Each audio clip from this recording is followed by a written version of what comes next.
The light comes in pale through the heavy curtains. It moves slowly across the carpet, across the monogram embroidered on the pillow sham, across the untouched dishes left on the silver tray from the night before. Caviar going dark at the edges. A crystal glass still full of champagne, the bubbles long since spent. A small arrangement of white roses already beginning to nod. You are in one of the finest hotels in the city.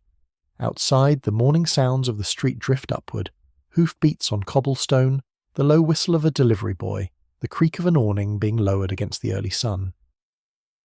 The city is going about its business, as it always does. The city does not know what happened in this room last night.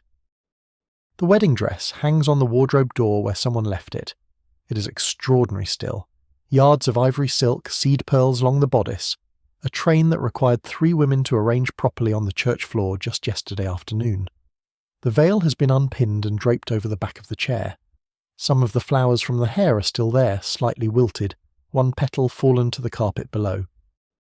Somewhere in the suite a door is shut very quietly, not slammed, just closed.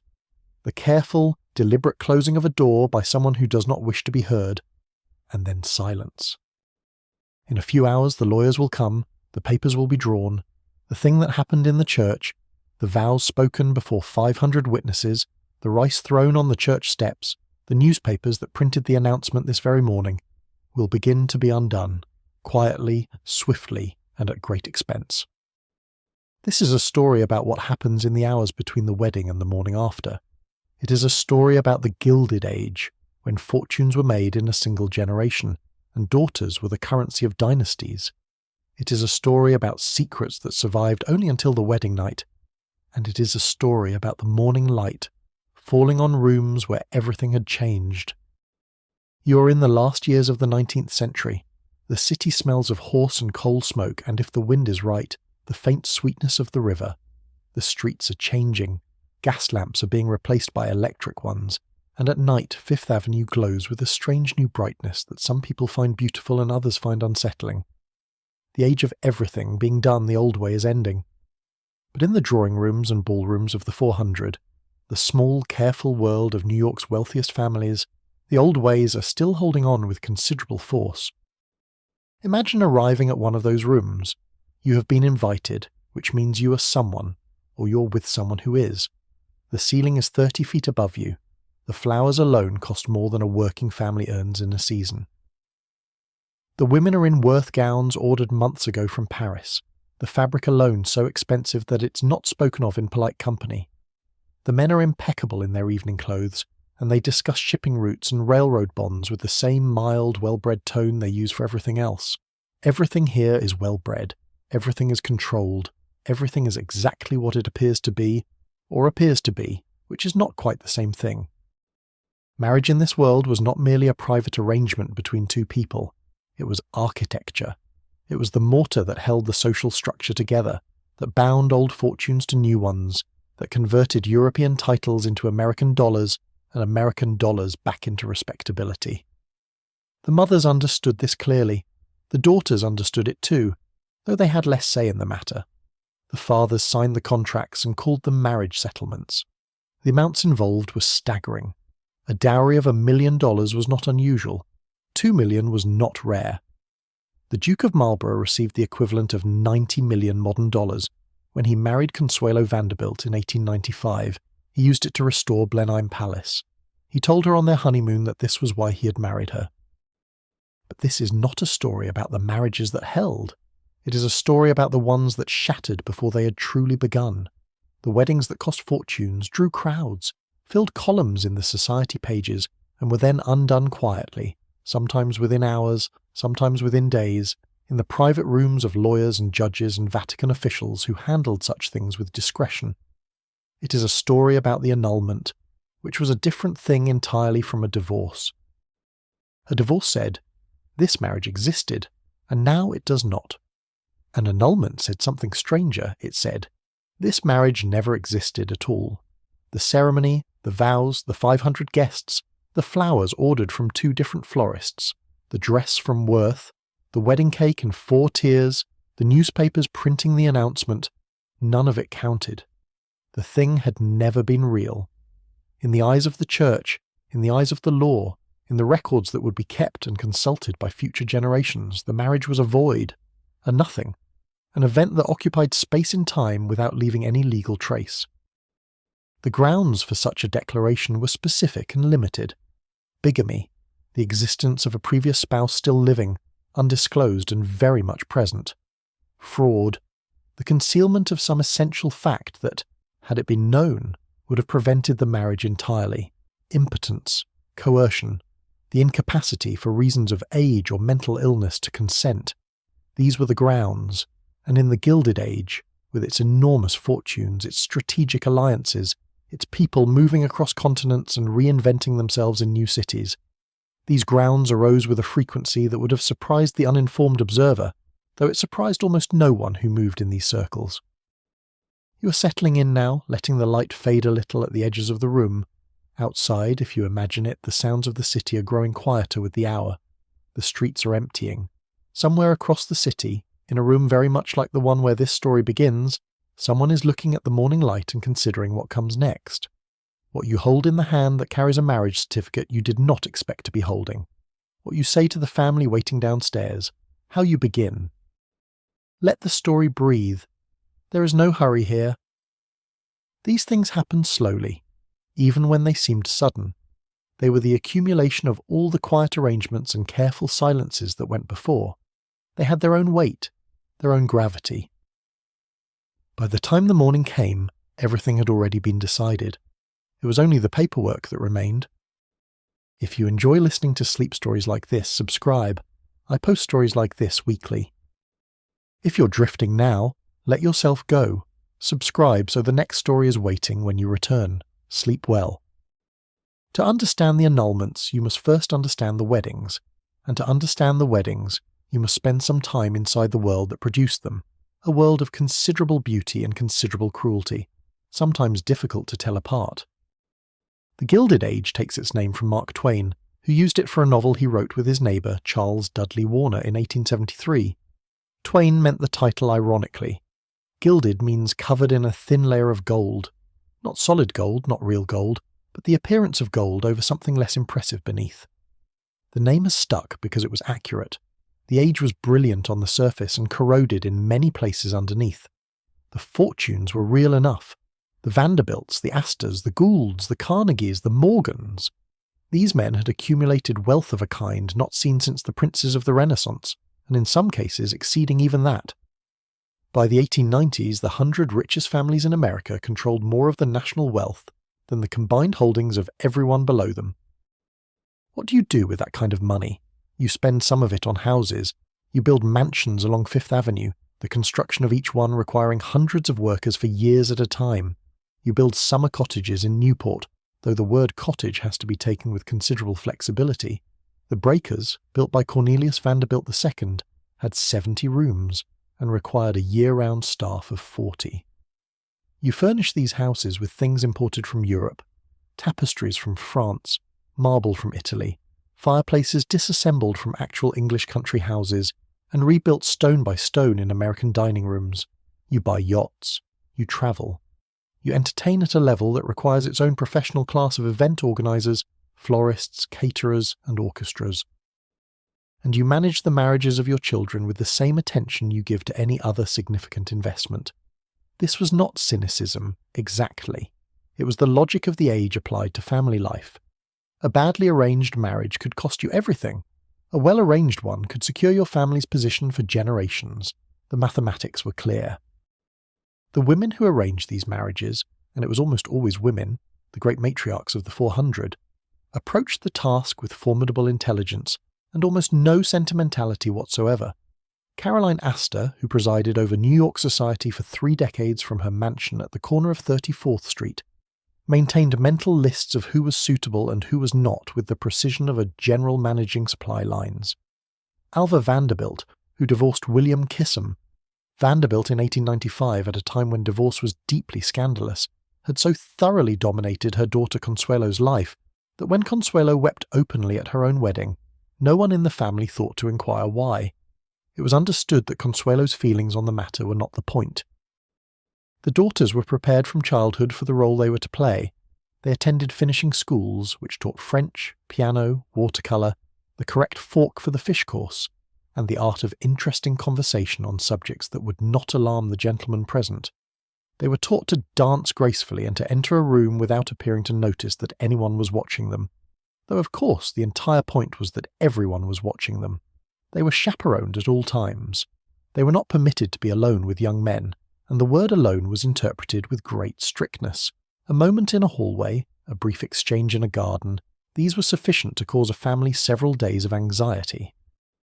What they were not taught was anything useful to a person navigating the actual world. They could not manage money because they had never been permitted to handle it. They could not make practical decisions because decisions had always been made for them. If something went wrong, if a husband turned out to be something other than he had appeared, if the marriage the family had arranged contained surprises they had not anticipated, the daughters had very few tools with which to address the situation. They had been trained for a particular performance, not for the improvisation that real life required. The young men who presented themselves as suitors fell broadly into two categories. The first were the established American families, second and third generation wealth, names that appeared regularly in the social register, young men who had been to Yale or Harvard and whose prospects were considered adequate, if not exceptional.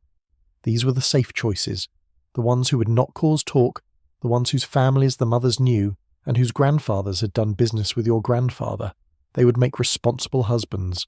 Whether they would make interesting ones was another question, rarely asked. The second category was the titled European, and this is where things became complicated and occasionally catastrophic. By the 1880s and 1890s, the great aristocratic estates of England and the continent were under severe financial pressure. The agricultural depression of the 1870s had cut the rental income that sustained these families. Death duties imposed by various governments were eating away at inherited capital. The life to which these families were accustomed, the estates, the staff, the seasons in London and shooting parties in the autumn, and the whole elaborate machinery of aristocratic existence, was becoming ruinously expensive and increasingly difficult to maintain on what the land produced. American money was the solution. A daughter of the Vanderbilts or the Goulds or the Astors, arriving with a dowry of several $1,000,000, could restore an estate, pay off mortgages, rehire dismissed servants, and return a struggling family to the style of living it considered its birthright. In exchange, she received a title. She became a countess or a duchess or a marchioness. Her children would carry those titles, and the social prestige that came with them, into future generations. The transaction was frankly commercial on both sides, and both sides understood this. What was not always understood, or not always adequately investigated, were the particulars of what each side was actually getting. The investigation that should have happened often did not. The European nobleman who arrived in Newport or New York with a promising title and an attentive manner was not always what he appeared. The family connection might be genuine while the character was not. The estate might exist while being far more encumbered with debt than disclosed. A previous attachment might have been entered into before the one currently being proposed. These were things that careful inquiry should have uncovered. The inquiry was not always careful. There was social pressure to conclude an arrangement before another family got there first. There was the excitement of the title. There was the very human tendency to see what you wished to see when you wished very much to see it. And so the weddings happened. They were extraordinary events, these Gilded Age weddings, the kind of occasions that stopped traffic outside the church and required police to manage the crowds.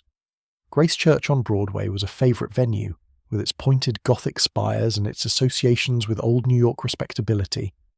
St. Thomas Church on Fifth Avenue was another, its stone interior cool even in summer, its acoustics carrying the organ music up into the vaulted ceiling with a resonance that made even the least religious guests feel they were in the presence of something solemn and significant. The flowers came from greenhouses maintained specifically for such occasions, or were ordered weeks in advance from growers in New Jersey and Long Island who specialized in the quantities required. A wedding for 500 guests might require 800 white roses, 200 orchids, and enough fern fronds to fill a reasonable-sized room floor to ceiling. The scent in the church on the morning of such a wedding was almost overwhelming. Sweet and green in particular, the smell of money applied to nature at a significant scale. The gowns were ordered months earlier from Worth in Paris, or from Doucet, or from the emerging American couturiers who were beginning to challenge the Parisian monopoly on expensive fabric. The measurements were taken in advance and the dress adjusted upon arrival, sometimes requiring further alterations in the days before the ceremony. The weight of these dresses was not inconsiderable. Consuelo Vanderbilt's wedding gown weighed more than 20 pounds before she put it on. The train required several attendants to arrange properly at the foot of the altar steps. The guests received their invitations on heavy engraved paper, the family crest embossed at the top. They arrived in carriages, and later in the decade in motorised vehicles that were still novel enough to draw comments. They wore their best, and their best was very good indeed. The women's jewels, combined and valued, would have funded a small hospital. The men's suits were cut in London. The children, when present, were dressed in miniature versions of adult formal wear and were expected to sit still, which they did with varying success.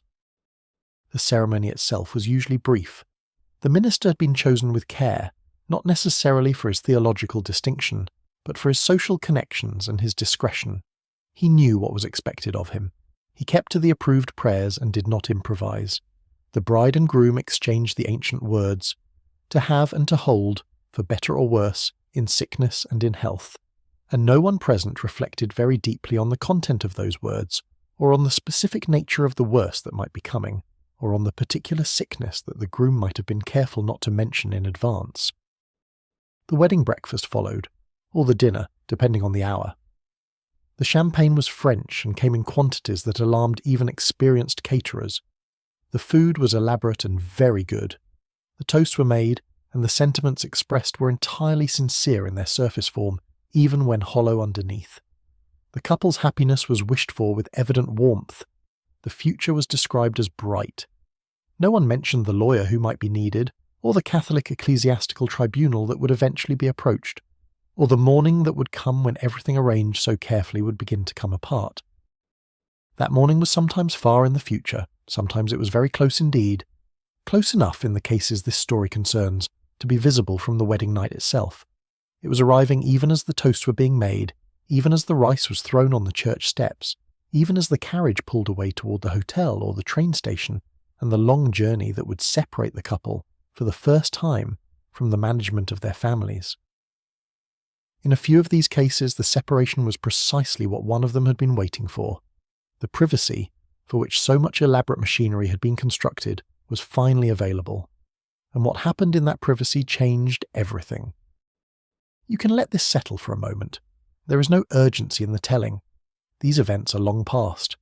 The gowns stored or sold or rotted, the churches still standing but altered, the hotels rebuilt or demolished, the families scattered across generations. What remains is the particular human texture of these situations, which is not so foreign as it might seem. The desire to present yourself well, the concealment of an inconvenient truth, the calculation about what can be kept hidden until a certain moment has passed. These were not unique to the Gilded Age. They are recognizable. They are almost ordinary. What was unusual was the scale, the fortunes involved, the social machinery deployed, the newspapers watching, the implications that followed a disclosure of this kind through multiple generations of a family's history. The stakes in these particular rooms were not small. The season itself, the social season, the organised weeks of entertainment from which marriages were expected to emerge, had a beginning and an end, and both were treated with great seriousness. The Newport season ran from July through Labour Day. The New York season ran through the winter and spring. The gap between them, in which families travelled or retreated to their estates, was a space for consolidation, for the letters and calls that developed the connections made in the more public moments, for the family conversations about what had been observed and what it might mean. A daughter who returned from Newport in September having attracted the attention of a promising candidate was a daughter whose mother began a different set of operations. The calls were made, the responses were noted, the second meeting was arranged, and the third. A family dinner might be organised, at which the young man could be observed in a domestic setting that was both more revealing and more carefully managed than the ball or the afternoon concert where the initial meeting had occurred. If the domestic dinner produced the right impression, the conversation between families, the conversation about what each side was looking for, what was being offered, what the terms of the arrangement would be, could begin. This conversation was conducted between the mothers, primarily, or between the mothers and the lawyers who represented the financial interests of each family. It was not a romantic conversation. It covered the settlement, the amount the bride's family would provide, the form in which it would be held, the protections built into the trust structure that would prevent the husband from accessing the principal. It covered the property arrangements, the question of what would happen to the children in various contingencies, the obligations each family was taking on by entering into the arrangement. It was, in its essentials, a commercial negotiation conducted in the language of social form.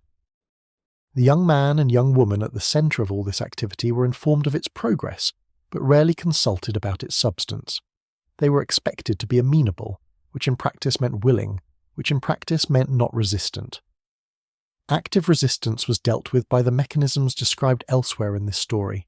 Passive amenability was the expected default, and the social training of a lifetime had been directed toward producing exactly that. Young people who were willing to be amenable, who understood the stakes, who accepted the logic of the arrangement even when the arrangement was one they would not have chosen. There is a legal and ecclesiastical distinction that matters here, and it is worth resting with for a moment before moving further into the stories themselves. A divorce and an annulment are not the same thing, though they accomplish a similar practical result. Understanding the difference tells you something important about how the Gilded Age understood marriage, and about why, in certain cases, annulment was preferable, even urgently so. A divorce ends a marriage. It acknowledges that a marriage existed, that two people were joined in law and perhaps in God's sight, and that the joining is now dissolved. The marriage occurred. It was real. It is now over. The records reflect this. The children, if any, are legitimate. The property, divided according to the settlement, reflects the reality of what was owned together. Divorce in the Gilded Age was scandalous, but it was not rare. Alva Vanderbilt sought her divorce from William Kissam Vanderbilt in 1894 after accumulating 20 years of evidence of his philandering, and the scandal was considerable and brief. Within the year she had married Oliver Belmont, and within a decade she had reinvented herself as a suffragist. Society absorbed her divorce because it had to. She was too rich and too determined to be permanently excluded. An annulment said something categorically different. It did not say, the marriage is over. It said, the marriage never was. The ceremony happened, certainly, and it was witnessed, documented, celebrated. But from the perspective of the law or of the church, what occurred in that ceremony did not constitute a valid marriage. Something essential was absent. One of the preconditions for a real marriage did not exist. Therefore, the event in the church was a ceremony but not a sacrament, a form without the substance required to make it real. The legal grounds for annulment in the American states of the period were specific and narrow. Bigamy was the most straightforward. If one party to the marriage was already legally married to someone else at the time of the ceremony, the second marriage was void from the beginning. Not voidable, void. It required no action to make it invalid. It simply was not valid, and had never been. The paperwork of annulment in a bigamy case was, in some sense, merely catching the law up with a reality that had always been true. A study of annulment petitions filed in Alameda County, California, between 1895 and 1906 found that nearly half were filed on grounds of bigamy. The other half were divided between fraud, physical incapacity, and the insufficiency of age or consent. These were the tools available. The fraud grounds were more interesting and considerably more complicated. Courts in this period generally held that not every deception constituted fraud sufficient for annulment. The misrepresentation had to go to what lawyers called the essence of the marriage, those fundamental aspects of the institution without which it could not function. Lies about money did not usually qualify.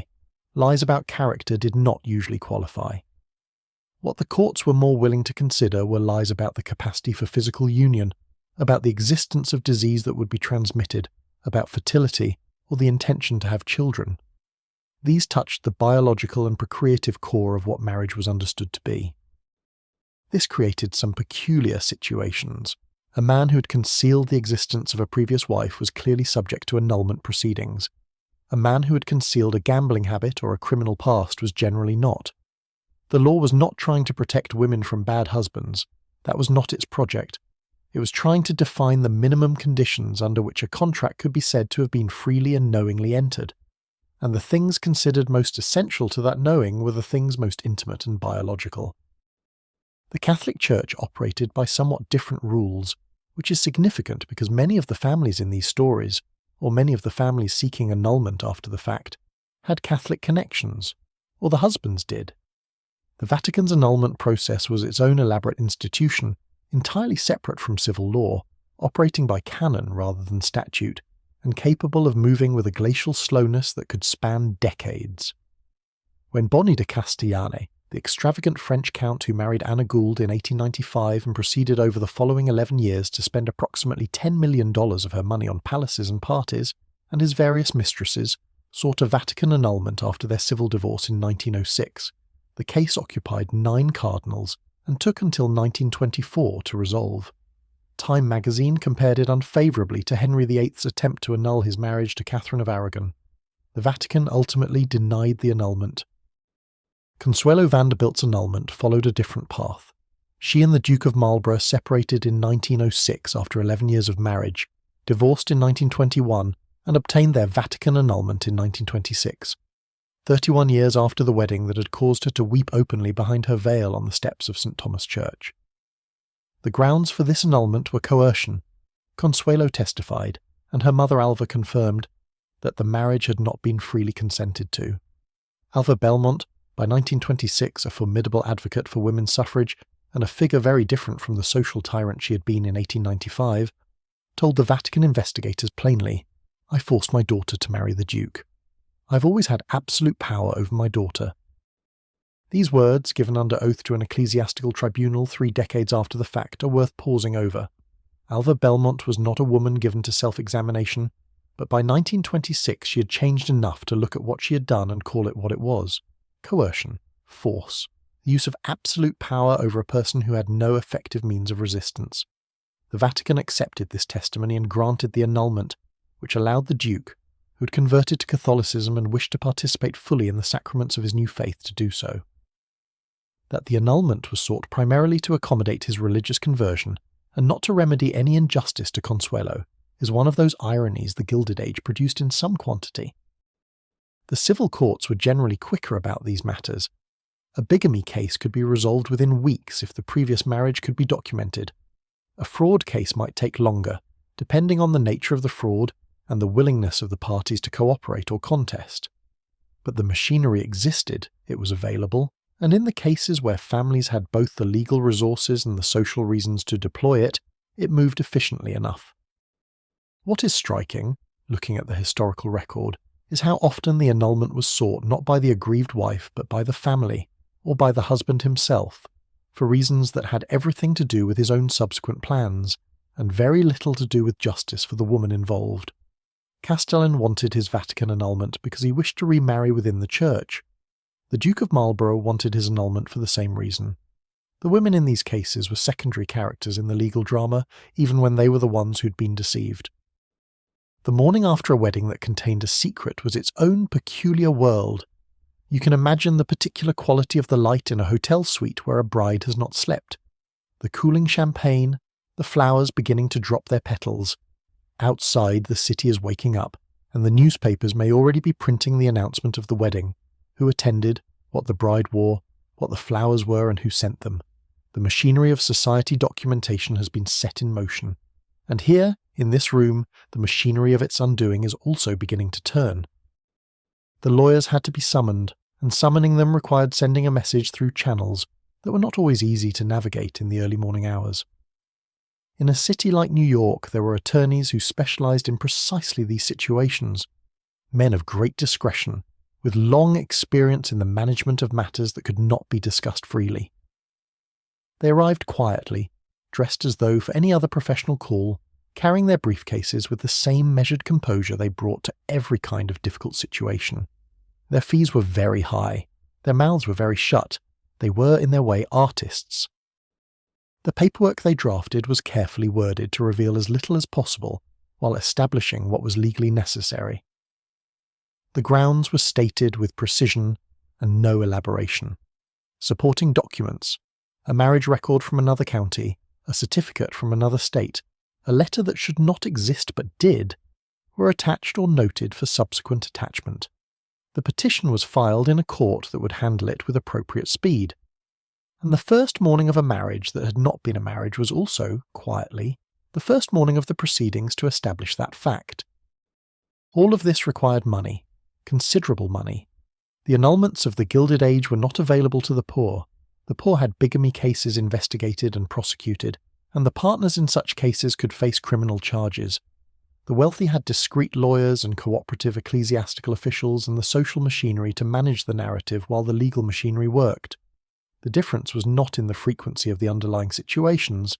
Hidden previous marriages, concealed incapacities, conditions that would not bear the light, but in the tools available to address them. The practical question of how to initiate these proceedings was itself not simple. A woman in a hotel suite in the early morning hours did not simply telephone a lawyer. The telephone was new and not universally trusted for sensitive communications, and the specific lawyer needed was not available at 6 a.m. regardless. What she could do was send a note by hotel messenger to her family home, where her father's household would receive it and take steps. Or she could wait until a reasonable hour and summon someone by the more reliable mechanism of a personal visit. The waiting in these circumstances had its own quality, a suspended period between the knowledge and the action, when the situation was fully real but its legal resolution had not yet begun. The lawyers who specialized in these matters kept unusual hours, or at least their clients' crises did not respect normal ones. A family attorney who had served a wealthy New York family for decades had likely managed situations of this kind before, if not precisely this kind, then something adjacent to it. He had seen the documents, he knew the courts, he knew the judges who could be relied upon for discretion and speed. He also knew, with the particular knowledge of a man who had spent his professional life in these circles, which situations required management beyond the purely legal, which situations needed coordination with the social matriarchs who shaped how things were understood in the drawing rooms that mattered. The fee for this kind of work was never discussed openly. It appeared in the family accounts under descriptions that did not specify what had been purchased. Legal retainer, professional services, miscellaneous. The amount might be several $1,000s, which in 1895 terms represented a significant sum, and in terms of the fortunes involved was a rounding error. You paid for silence and speed and competence and connections. These were worth whatever they cost. You are somewhere quiet now. The hour is settling. These legal details are the scaffolding, not the building itself. The building is the human texture. What it felt like to sit in that hotel room in the morning, what the particular silence of a wedding night that had gone wrong in one of these ways sounded like. That is what we will move toward now, through these individual stories, each one different, each one carrying its own particular weight of concealment and revelation. The law's framework only tells you the shape of what happened. The stories tell you what it cost. Let the room grow a little quieter. Outside, the morning deepens toward midday, but in here the curtains are still drawn, and the light is still dim, and the champagne in the crystal glass is still going flat on the silver tray. There is time. There is nothing to hurry toward. The stories will unfold at their own pace, the way these things always did, not in the dramatic moment of revelation, which was usually brief, but in the long days that followed it, when people who had believed themselves to know what their lives would be were required to reconsider that belief entirely. On the evening of the 1st of June, 1901, in a suite at a Baltimore hotel, a young woman sat alone at a table set for a wedding supper. She had arranged it herself with some care, the caviar, the quails in aspic, the champagne in its silver bucket. The candles were lit. The room was warm and quiet. She was waiting for her husband. His name was Henry Symes Lair, known everywhere in the social world as Harry, known in the newspapers as King Lear and the Beau Nash of his day, and the dictator of form and fashion among the 400. He was 32 years old, born in Baltimore into a family of modest means, and he had risen through the ranks of New York and Newport society through nothing more and nothing less than the force of his personality, which was considerable, brilliant, and almost entirely composed of performance. He was handsome, he was funny, he was the best company in any room. Women adored him, which was significant, because the women he was closest to were the most powerful women in American society. Caroline Astor, Mamie Fish, Alva Vanderbilt Belmont. He organised their parties and advised on their gowns and listened to their confidences and made them feel seen and appreciated in ways their husbands typically did not manage. He was, in the language of the time, an extraordinary social asset. Elizabeth Wharton Drexel was a widow of 33, the daughter of the Philadelphia banker Joseph William Drexel and the niece of Anthony Drexel, who had founded the banking firm that later became J.P. Morgan and Company. She had married young, borne 2 children, and been widowed when her first husband died. She was not unhappy with her life, but she was lonely in the particular way that wealthy widows in this period were lonely, surrounded by people and attended by servants, and yet without the specific company that a husband of her own might have provided. When she met Harry Lear at the opera, Lohengrin, as it happened, which is a story about a mysterious bridegroom with a secret he cannot reveal, she was charmed entirely. He was attentive. He sent her roses. He inquired about her children with apparent warmth. He told her she was beautiful, which she found she was not too old or too sensible to be moved by. She later wrote in her memoir published after his death that she had noticed one peculiarity during their courtship. He seemed more interested in the precise details of the fortune her father had left her than in almost anything else she might say. She recorded this in her diary at the time, noted it as a small unease and set it aside. The fortune was considerable. His interest in it was perhaps understandable. She did not ask what she did not ask. The New York Times wedding announcement for their June 1901 ceremony noted that Elizabeth was sweetly gowned in white instead of grey or heliotrope, the customary selection of widows. Harry was described as the leader in the 400. The ceremony was private, attended only by family and close friends. They were married in Philadelphia and then travelled to Baltimore for their wedding night, to the hotel suite where Elizabeth had arranged the supper table with such care. Harry came into the dining room of the suite and did not sit down. He stood by the window for a moment, looking out at the street below or appearing to look at it. Then he turned and told her that he would have nothing to do with her privately. He said, "Our marriage will never be a marriage in anything but in name." He said, "I do not love you. I can never love you." He said, and this is what she recorded in the memoir written more than 30 years later, still with the precision of someone who has been returning to exact words for a long time, "You are actually repulsive to me." There was more. He explained that he had married her for her money and to keep his mother in comfort. He explained that while he would play the part of the loyal husband in public, they would appear together at the opera and at parties and in Newport in the summers. In private they would have no relationship of any kind. He was not, as Elizabeth understood it in 1901, what anyone in that world would have called gay. That understanding came later, after his death, when she read his diaries. What she understood in the room that night was simply that she had married a man who had deceived her entirely, who had used her fortune as the mechanism of a confidence game of extraordinary personal intimacy, and who was now sitting across from her in the candlelight explaining the terms of their arrangement, with a calm so practised it suggested he had rehearsed it. She did not flee. This is perhaps the most striking thing about Elizabeth Drexel Lair's response to the wedding night she describes. She did not call for a lawyer. She did not write to her family. She did not demand an annulment, which she could have sought. Grounds existed in the marriage having never been consummated, in the fraud at its heart, in the coercion implicit in a courtship built on systematic deception. These were the same grounds the ecclesiastical courts would examine in other cases. They applied here. She stayed. For 28 years she remained married to Harry Lear.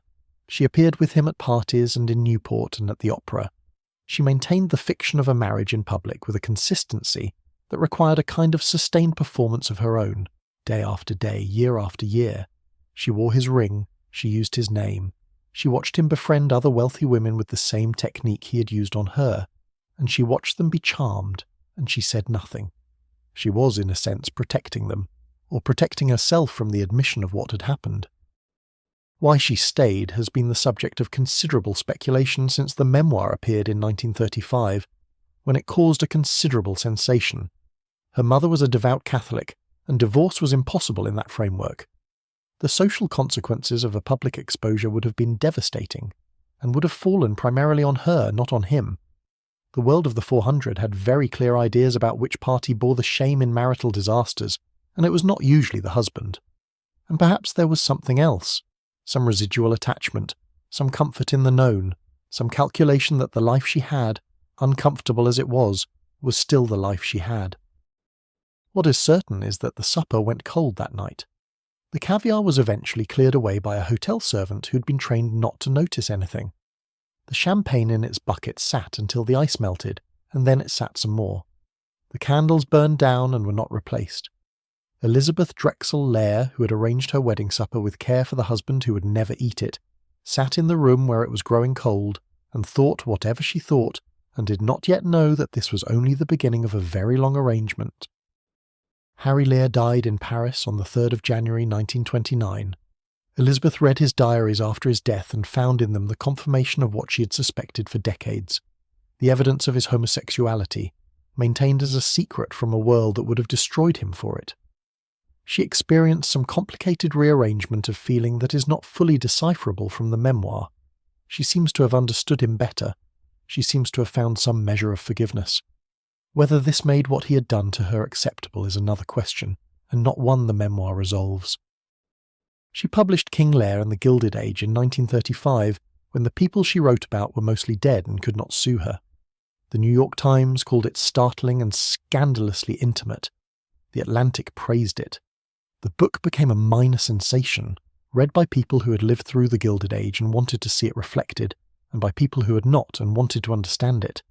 It was reprinted several times. In 1938 she married again, taking the title Baroness de C when she wed an Irish peer. The second marriage seems to have been rather better than the first, which is not a high bar but represents real improvement. She died in June of 1944 at the age of 76 in New York.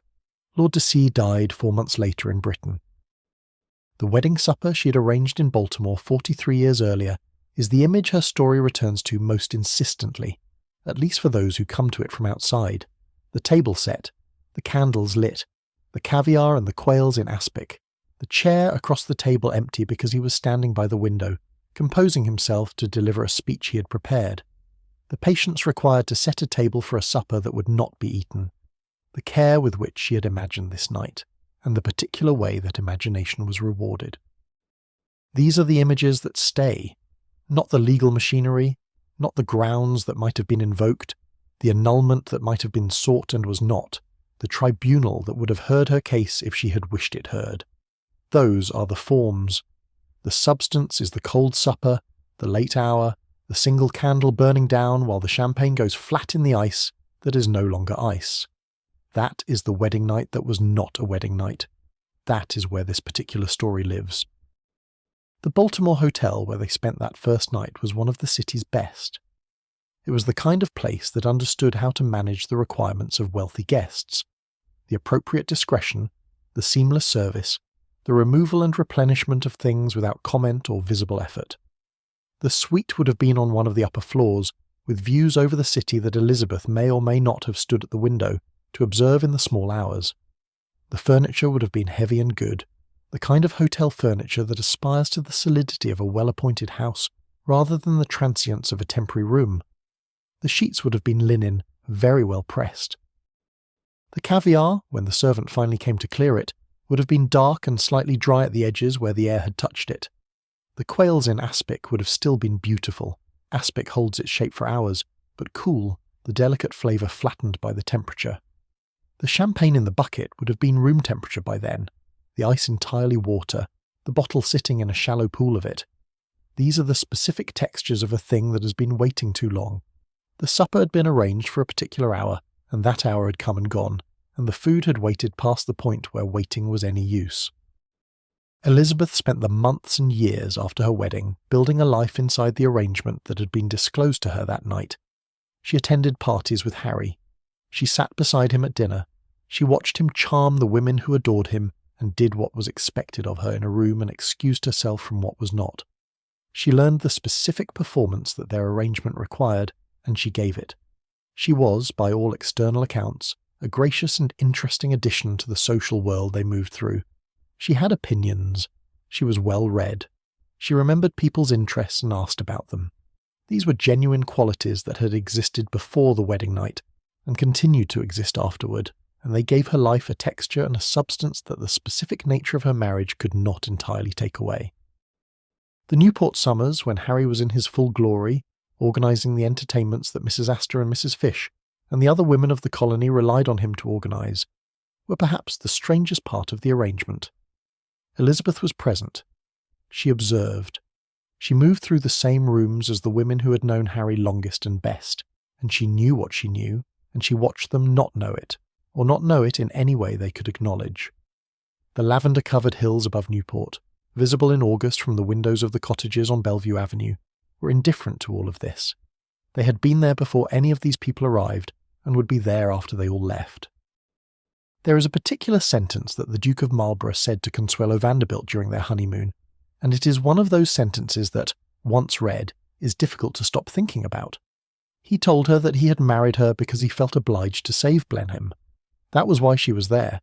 Not love, not affection, not even compatible temperament, the correct funding for a palace in Oxfordshire that had been in his family for 200 years. Blenheim Palace was built between 1705 and 1724 as a gift from Queen Anne and a grateful nation to John Churchill, the first Duke of Marlborough, after his military victories against the French. It is one of the largest houses in England, 320 rooms, a park designed by Capability Brown, a great hall with ceiling paintings 60 feet above the floor, the whole complex requiring an army of staff and a permanent outlay for maintenance that the agricultural rents of the estate by the 1890s could no longer come close to supporting. The ninth Duke, Charles Spencer Churchill, inherited the problem along with the title. He needed approximately £2 million, roughly $90 million in contemporary terms, to restore and sustain the property. He needed an American heiress. Consuelo Vanderbilt was 18 years old in 1895. She was the only daughter of William Kissam Vanderbilt and his wife Alva, who had recently divorced him in a scandal that was still reverberating through society at the time of Consuelo's wedding. Alva had emerged from her divorce with a settlement, a determination, and a project. The project being the elevation of the Vanderbilt family to the highest possible social standing through the marriage of her daughter to European aristocracy. The Duke of Marlborough was the prize. He was handsome, in the particular way of a man accustomed to being deferred to. He had the right family. His palace was a national monument. He was, in the terms the Gilded Age used, entirely suitable. Consuelo was in love with someone else. His name was Winthrop Rutherford, an American, from a good family but without a title. She had met him at a dance and understood immediately that this was the kind of attention she had been waiting for. Someone who was interested in her specifically, in what she thought and what she found funny, in the person behind the careful presentation. When her mother discovered the attachment, she moved against it with characteristic speed and thoroughness. Consuelo was kept at home, her mail was read, servants were instructed, the Rutherford connection was severed. When Consuelo continued to resist the proposed match, Alva took to her bed with a heart condition. The family doctor was summoned. Consuelo's cousin and confidant, Lucy J., was dispatched to inform Consuelo that her mother's heart was weak, and that any further scenes of a violent nature might have fatal consequences. Consuelo was 18 years old, and she believed this. She capitulated. The wedding took place on the 6th of November, 1895, at St. Thomas Church on Fifth Avenue. 2,000 guests attended. The church was decorated with white chrysanthemums and orchids, which had been ordered from several different growers to ensure the quantity required. The press estimated the cost of the floral arrangements at a sum considerable enough to support a small community for a year.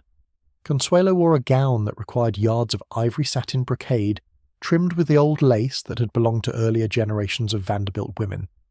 The train was 18 feet long and was carried by 2 attendants. The veil was attached with a diamond and pearl ornament that had been a gift from her mother.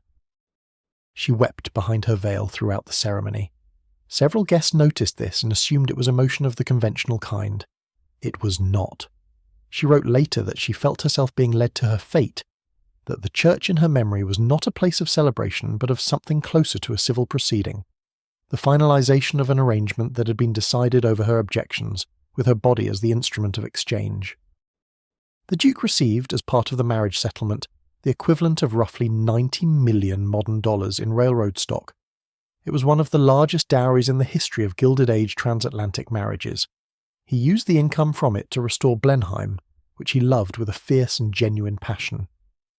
Whatever his deficiencies as a husband, and they were real, and they accumulated over the years, his feeling for Blenheim was not performed. He spent his life attempting to restore it to what it had been at its height, and the evidence of that project is visible at Blenheim still. The marriage produced 2 sons. For much of their 25-year union, which was never dissolved by formal divorce until 1921, the Duke and Duchess lived separately. Consuelo made herself useful as a duchess in ways that surprised and eventually moved even people who had expected nothing from her. She visited the villages near Blenheim and concerned herself with the conditions in which the working families there lived. She influenced legislation in Parliament. She used her position, which she had not chosen, to do things she genuinely believed in. She was, by the later accounts of people who knew her in England, a woman of real intelligence and considerable warmth, who had been placed in a difficult position and navigated it with more grace than it deserved. The Duke, for his part, fell in love in the way he had not fallen in love with his wife, with Gladys Deacon, an American of unusual intellectual gifts and unconventional beauty, who had been a family friend since Consuelo was a girl, and who had, by various accounts, spent years arranging circumstances so as to be present when opportunities arose. The Duke maintained this attachment throughout his marriage. Consuelo was aware of it. The household, during the years they still nominally shared it, operated under the kind of formal politeness that wealthy English families had elevated almost to an art form, the management of impossible domestic situations through the consistent pretense that nothing unusual was occurring. The separation came in 1906, when it became impossible to maintain even the form of shared residence. The divorce followed in 1921, and Consuelo, freed at last from a marriage she had been weeping through since the ceremony, married a French aviator named Jacques Balsan, with whom she appears to have been genuinely happy for the remaining decades of her life. The Vatican annulment came 5 years later, in 1926. It was sought by the Duke, who had converted to Roman Catholicism after his second marriage and wished to participate fully in the sacraments of his new faith, which he could not do while a previous valid marriage was on the books. Consuelo consented. Alva Belmont, now nearly 70 and long since transformed from the woman who had locked her daughter in a room until she agreed to marry a duke, testified to the Vatican investigator with a candour that must have surprised everyone present. She said, "I forced my daughter to marry the Duke. I have always had absolute power over my daughter." These were extraordinary words for a woman of her generation and social position to utter under oath. They were also, from a strictly legal and theological standpoint, exactly what the Vatican needed to hear. A clear statement of coercion, of absence of free consent, from the party best positioned to know. The annulment was granted. 31 years after the ceremony that had made Consuelo weep behind her veil, the Church declared that the ceremony had never constituted a valid marriage. The dowry had been paid, the palace had been restored, the sons had been born. None of it, in the language of canon law, had been real. Consuelo lived until 1964, dying at 87 in Southampton, New York. She was buried, by her own choice, in the churchyard of St. Martin's in the village of Blaydon in Oxfordshire, a few miles from Blenheim. Whether this was sentiment or practicality, the wish to be near the sons and grandchildren who had grown up in that part of England, is not entirely clear, perhaps both. She had spent 11 years of her life at Blenheim. It had shaped her in ways that even a lifelong and genuine grievance does not entirely undo. She went back in the end, at least as far as the churchyard near it. The Duke remarried after the annulment, taking Gladys Deacon as his second wife in 1921. The second marriage was not notably happier than the first. By several accounts, Gladys, who had spent years manoeuvring to become the Duchess of Marlborough, found the reality of the position less satisfying than the pursuit had been. She ended her life in rather diminished circumstances, the late years clouded by a wax injected into her nose in an early cosmetic procedure that had migrated and hardened in ways that altered her face permanently. By the time she died, in 1977, the world in which she and Consuelo had been rivals for a man's attention and a palace's position was entirely gone. A visiting researcher found her in a nursing home surrounded by cats, the former Duchess in a room that did not reflect her title at all. None of this would have been visible, of course, in the church on Fifth Avenue in November of 1895, in the chrysanthemums and orchids, in the 2,000 guests, in the 18-foot train carried by 2 careful attendants, in the veil behind which a young woman was quietly weeping at her own wedding. The future was entirely opaque that morning, as futures are. What was visible was only the ceremony, and what was happening behind the ceremony, the coercion, the concealment, the transaction dressed in the language of sacrament, was visible only to those who already knew, and they had arranged to keep that knowledge private for as long as possible. The chrysanthemums from that morning would have been taken away by the evening, sent perhaps to a hospital, as the flowers from large society weddings often were when the occasion was concluded, their purpose served and their freshness still present enough to be useful somewhere else. The orchids, more delicate, would have gone first. The church itself would have been restored to its ordinary appearance for the Sunday service 2 days later. The pews straightened, the chancel cleared, the particular smell of so many cut flowers gradually replaced by the ordinary smell of a stone church in November. The ceremony left no permanent mark on the building. The building received ceremonies and returned to itself, as it always had. The hotel suite in New York, where the wedding breakfast was held afterwards, would have been cleared and reset that same evening, ready for the next guests. The Vanderbilt family's rented rooms would have been vacated once the couple departed for their honeymoon. The linen pressed and returned, the flowers discarded, the crystal glasses washed and restored to the cabinet. Hotels in this period had the particular efficiency of institutions that have managed the requirements of wealthy and demanding clients for long enough to have developed systems equal to any demand. The wedding of the century left the hotel unmarked by midnight. What the hotel could not clear away was what Consuelo carried with her onto the boat train for London and across the Atlantic and into the English winter and the palace that was to be her home. She carried the knowledge of how she had arrived in this situation and the specific words the Duke had said to her during the honeymoon, and the understanding that the life ahead of her would be conducted in the service of an institution, Blenheim, the Spencer-Churchill family, the obligations of a duchess, rather than in the service of any feeling she had for the man she had married. This was not invisible to her. She knew precisely what she had and what she had not. She carried it quietly for 11 years before she was free. Count Bonny de Castellane arrived in the United States in 1895 and told the press he had come to discover the country. He did not specify what kind of discovery he was looking for, though a reporter who followed his movements over the following weeks might have developed a theory. The Count was 28 years old, charming, possessed of good looks of the particular French aristocratic kind, the long jaw, the fine hands, the bearing of someone who had never had reason to doubt his own importance. He was also almost entirely without money, in the way that members of very old European families could be entirely without money, while being entirely surrounded by the evidence of what the money had once been. The Castellane family was ancient. The name appeared in French chronicles from the medieval period. The family had survived the Revolution, the Napoleonic upheavals, the various political reorganizations that the 19th century had inflicted on French society. What it had not survived quite was the 20th century's approach. The estates required maintenance that the family's income could not support. The Paris house in the Rue de la Boissy d'Anglas required staff that the family's income could not support. The whole apparatus of aristocratic life, the carriages, the country visits, the season, the clubs, required a capital base that the family's income could not support. Bonny de Castellane, when he sailed for America in 1895, was looking for a solution. He found it at a party at the Long Island home of George Gould. Anna Gould was George's sister, and she was 20 years old, short, described by the press in terms that were not unkind but not notably warm either. Plain was the word that appeared most often, though the same reporters noted her excellent taste in clothes and her intelligent dark eyes. What the press emphasized, always, was the fortune. Jay Gould, her father, who had died in 1892, had been one of the most feared speculators in American financial history.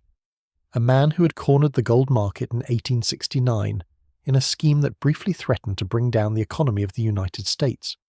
His estate, left to be divided among his children, was valued at approximately $80 million. Anna's share was $15 million. In 1895, $15 million was a figure that caused French aristocrats to book passage across the Atlantic. The courtship was brief and managed with the care that both families applied to their respective interests.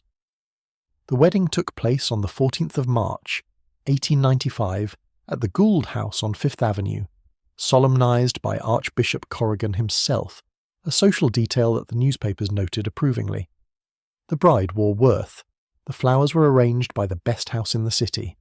The guest list included everyone who should have been invited, and no one who should not. It was by all outward appearances a model of the thing it was meant to be. What it actually was became clear gradually, then suddenly, then in the very public manner of a society divorce that occupied the newspapers of 2 continents for the better part of a year. Boni de Castellan spent money.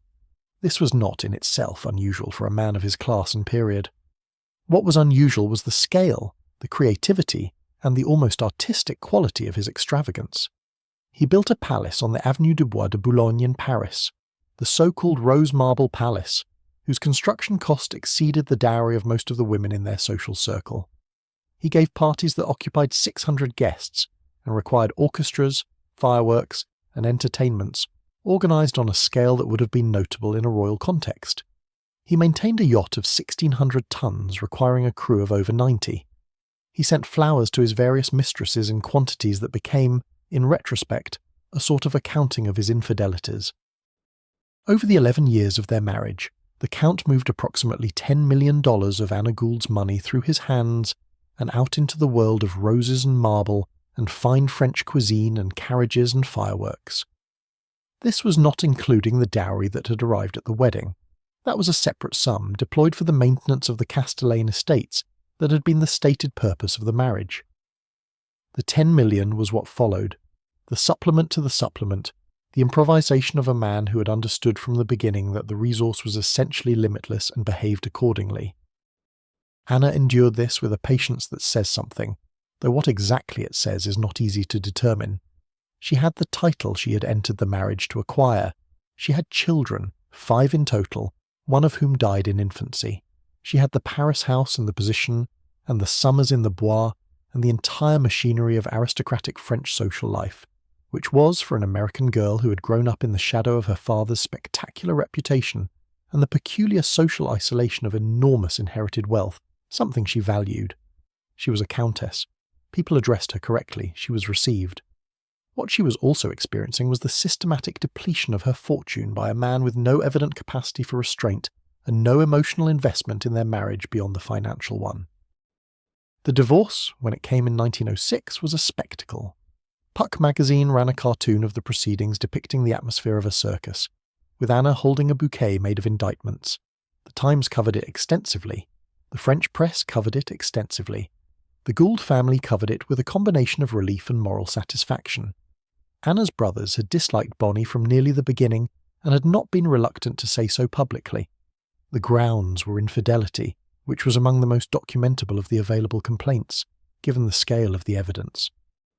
After the divorce, Anna married Boni's cousin, Élie de Talleyrand-Périgord, who held the title of Duke of Talleyrand, and was a descendant of the great diplomat whose machinations had shaped post-Napoleonic Europe. This second marriage appears to have been rather better than the first. Élie was not Boni, which was a recommendation in itself. They were together until his death in 1937, and Anna outlived him by 24 years, dying in Paris in 1961 at the age of 86. Boni, in the meantime, had been pursuing his own ecclesiastical solution. After the civil divorce, he sought a Vatican annulment that would allow him to remarry within the Church. The Vatican considered the case for 18 years. 9 cardinals examined the evidence. Time magazine compared the proceedings to Henry VIII's attempt to annul his marriage to Catherine of Aragon, which was not a favourable comparison. In 1924, the Vatican denied the annulment, upholding the validity of the marriage and declining to declare it void. Boni died in 1932 without having obtained his ecclesiastical freedom. Whether this represented justice of a kind is a question that different people would answer differently. The Rose Marble Palace, the Palais Rose, as it was known in Paris, was completed in 1902 and was considered one of the most beautiful private residences in the city. Boni had overseen every detail of its construction and decoration with an aesthetic intelligence that was genuinely extraordinary. Whatever one thought of the ethics of spending someone else's fortune on it, after the divorce it passed through several owners, was used as a military headquarters during the First World War, suffered the indignities and neglect of the decades that followed, and was eventually demolished in 1969. A modern apartment building stands on the site. There is something in the trajectory of that palace, built with Anna Gould's money, decorated with the full application of Bonnie de Castellan's taste and intelligence, used and then abandoned and then pulled down, that captures something about these Gilded Age marriages generally. The investment was real, the craftsmanship was real, the beauty of the result during the brief period when it was maintained was genuine, and then the moment that sustained it was over, and what remained was a building in the way of something else, and the building came down. What Anna Gould thought about all of this in her later years is not fully recorded. She gave very few interviews. She lived quietly in Paris and in the various houses that the Talleyrand fortune had produced, and she seems to have been moderately content, or at least no longer visibly miserable. The $15 million that had arrived at the church in 1895 was significantly depleted, but not entirely gone. The title she had acquired through the first marriage remained with her through the second. She was the Duchess of Talleyrand for the last 53 years of her life, a designation she had earned at considerable cost but kept without further incident. The wedding in 1895 was everything a Gilded Age wedding was supposed to be. Archbishop Corrigan, Fifth Avenue, Worth. The correct guests, the correct flowers, the correct language of the ceremony, the correct appearance of family satisfaction on both sides. Nothing in the external form of it suggested anything other than a perfectly arranged match between the fortune of one distinguished family and the title of another. The problems were internal. They were in the character of one party to the arrangement, in his particular relationship to money and commitment and the obligations of a husband, which he appears to have treated as entirely optional from nearly the beginning. This is the nature of the fraud in these marriages that did not constitute legal fraud in the strict courts of the period, the concealment not of a previous wife or an incapacity to consummate, but of character, of the particular self a person actually is, behind the self presented during courtship. This was not actionable. There was no ground for annulment available to a woman who discovered that her husband was selfish, or faithless, or that his charm had been a performance deployed in service of an acquisition. The courts were not equipped to address the gap between who a person appeared to be and who they were. That gap was very wide in certain cases. The law looked at it and looked away. The parties at the Rose Marble Palace were a specific kind of excess. Bonnie de Castellane had a genuine gift for entertainment on a grand scale, for the creation of an atmosphere, for the management of a guest list, for the specific orchestration of light and music and food that made an evening memorable. The parties he gave for Anna's money were genuinely beautiful, by the accounts of people who attended them.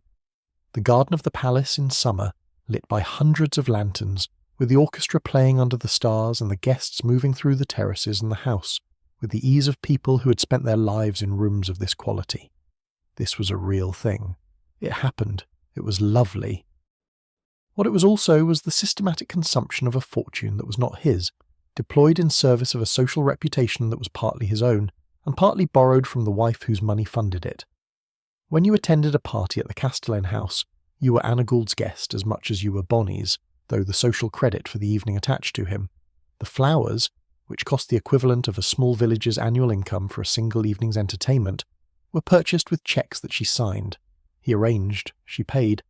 The social world observed the arrangement without always calculating the details. The mistresses were a separate category of expense. Their flowers were sent discreetly, their apartments furnished modestly by Castellan standards, their existence managed with a care that suggested Boney was aware that the scale of the infidelity was, at some level, even beyond what his social world was prepared to absorb with complete equanimity. He was not discreet about them, exactly. The circle that mattered knew, but he did not parade them through the rooms of the Palais Rose. There were forms, and the forms were maintained. Anna's decision to seek divorce rather than annulment was probably a practical one. The civil divorce was faster, and did not require demonstrating the specific grounds that an annulment would have required. The marriage had produced children who were legitimate regardless of whether it was annulled or merely dissolved. The annulment question, which would occupy Bonnie and 9 Vatican cardinals for 18 years, was his problem. She had her divorce, her children, and her title. She moved to the second marriage and the quieter life it represented. The Palais Rose, which she left in the divorce, was someone else's problem too. Bigamy in the Gilded Age was more common than the respectable world preferred to acknowledge. The New York Times indexed 160 bigamy cases in the decade of the 1880s, 141 in the 1890s. These were the cases that reached the newspapers. The cases that did not reach the newspapers, managed quietly, resolved privately, hushed by families with the money and the social position to enforce silence, were not counted anywhere. Their number was a matter of speculation and some anxiety among those who thought about such things. The conditions that produced bigamy in this period were structural. America was a country of enormous geographic mobility. A man could leave a wife in Ohio and present himself in New York as unmarried without any mechanism of verification that would reliably catch him. There was no national registry of marriages. Records were kept by the individual counties where ceremonies were performed, and accessing them required either physical presence or a correspondence that could take weeks. If you were in a hurry to marry someone, or if you were an ambitious man willing to bet that the discrepancy would not be discovered before the ceremony was complete, the bet had better odds than it should have. The mobility of the period also produced its own category of genuine uncertainty. Men who'd been separated from their first wives for years, who had heard nothing and received nothing, and who had, perhaps, genuinely convinced themselves that the silence constituted a kind of termination. These men existed, and some of them remarried in what they may have believed was good faith. The law was not interested in the quality of the belief. If the previous spouse was living, the marriage was void. Intent did not matter. Good faith did not matter. The fact was the fact. For the women who discovered the situation on or after their wedding nights, the experience was particular in its combination of elements. There was the shock of the discovery itself, which might arrive through a letter, a visitor, a confession made at an odd hour by a husband who had decided that disclosure was preferable to the risk of later exposure. There was the legal situation, which was in some respects clarifying. If the previous marriage was documented and the previous spouse living, the annulment was automatic in most jurisdictions, not requiring the negotiation and discretion that fraud-based cases demanded. The marriage was simply void. The papers reflected this fact. The ceremony had been a mistake or a deception, but in either case it had not constituted a valid marriage. You could move forward from that. What was not clarifying was the human situation. The woman who discovered on the morning after her wedding that her husband already had a wife somewhere was not primarily in a legal situation, whatever the lawyers subsequently told her. She was in a human situation, which involved questions about what she had trusted and why, about what the man sitting across the breakfast table, or not across it if he had fled, had known and when he had known it, about the nature of the performance she'd been watching for the past months of courtship, and what its relationship was to anything real. The records of annulment proceedings from this period have their own texture. They are formal, precise, legally correct in their language. They state dates and names and facts with the brisk efficiency of legal documents everywhere.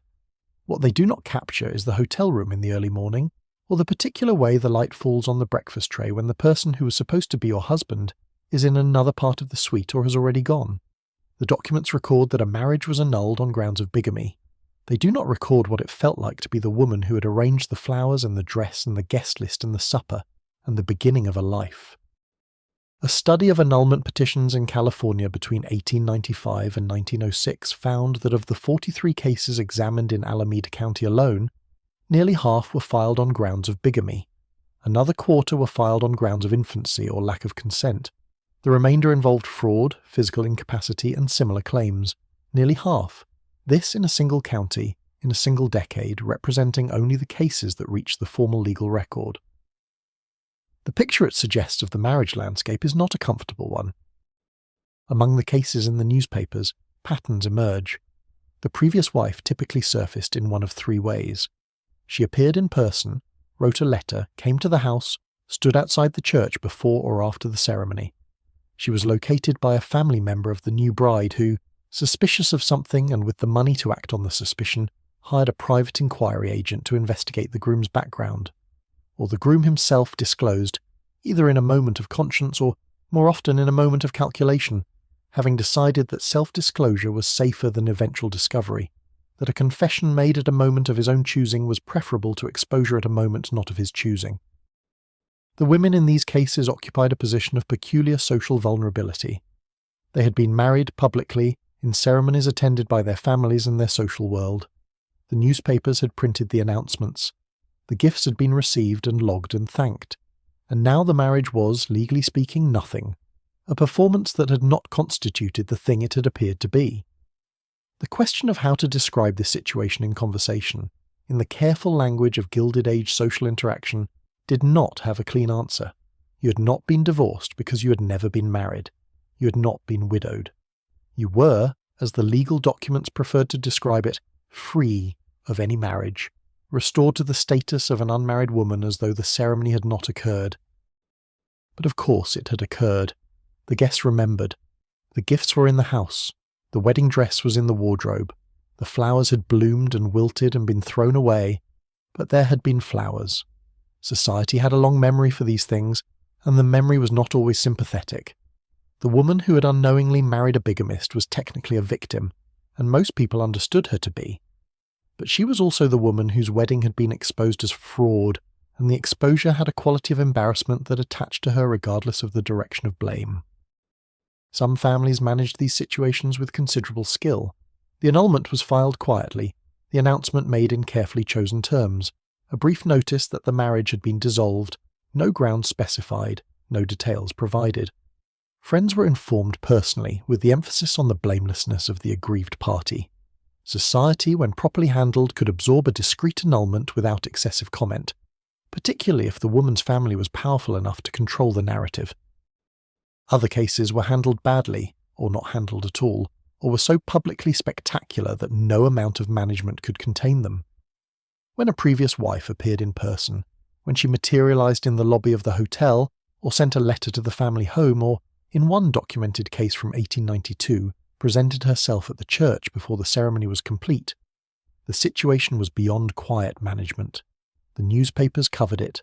The social world discussed it. The participants were required to navigate their exposure in public, without the benefit of the careful arrangements that had been made for the wedding itself. For the men involved, the bigamists, or those who found themselves in the technical position of bigamists through various circumstances of confused geography and imperfect memory, the consequences varied considerably, with social class and financial resources. A working man convicted of bigamy in this period faced criminal charges. Bigamy was a felony. Prison sentences were possible and sometimes imposed, though the courts were often lenient, particularly when the second wife was sympathetic or the first wife was not. A wealthy man had better options. His family's lawyers could negotiate. His family's social connections could be mobilized. The first wife could be paid to be quiet. The annulment could be processed with discretion. The newspapers could be managed to the extent they were manageable through the judicious distribution of access to better stories. What connects these cases, across their different circumstances and different outcomes, is the particular quality of the moment of discovery. Whether it came through a letter or a visitor or a confession, whether it arrived on the wedding night or the morning after or in the first weeks of a marriage that had seemed unremarkable until that point, the moment when the information arrived had a clarity that all the subsequent management and documentation could not fully undo. You learned a thing, you could not unlearn it. The world that had existed before the information was replaced permanently by the world that contained it. The hotel room looked the same. The flowers were still there. The light came in through the curtains in the same way, and everything was different. This is the quality that connects the bigamy cases to the other cases in this story, to the wedding night confession and the honeymoon revelation and the annulment sought decades after the ceremony. The common element is disclosure at an intimate moment, private and permanent. The common element is the morning after a marriage that, it turned out, had contained a secret. What the secret was varied. What it required of the woman who received it was, in each case, some version of the same thing, to stand in a room where the evidence of a wedding was still fresh, and to figure out what came next. The figure out what comes next is worth staying with for a moment. It was not a simple calculation, and the women who faced it were doing so without precedent, without a guide, without anyone who could tell them what the right next step was. The social world had extensive protocols for almost every situation. It had protocols for being received, for calling, for mourning, for entertaining. It had very limited protocols for discovering on your wedding night that your marriage was legally void because your husband was already married to someone in Ohio. What you did first was probably nothing. You sat with the information for some period, hours perhaps, or through a night, before anything else was possible. The shock had its own duration. The understanding that the thing you had organised your recent life around, the thing all those preparations and arrangements had been building toward, was not what it appeared to be. This understanding did not arrive all at once. It arrived in pieces, each piece confirming the same impossible fact.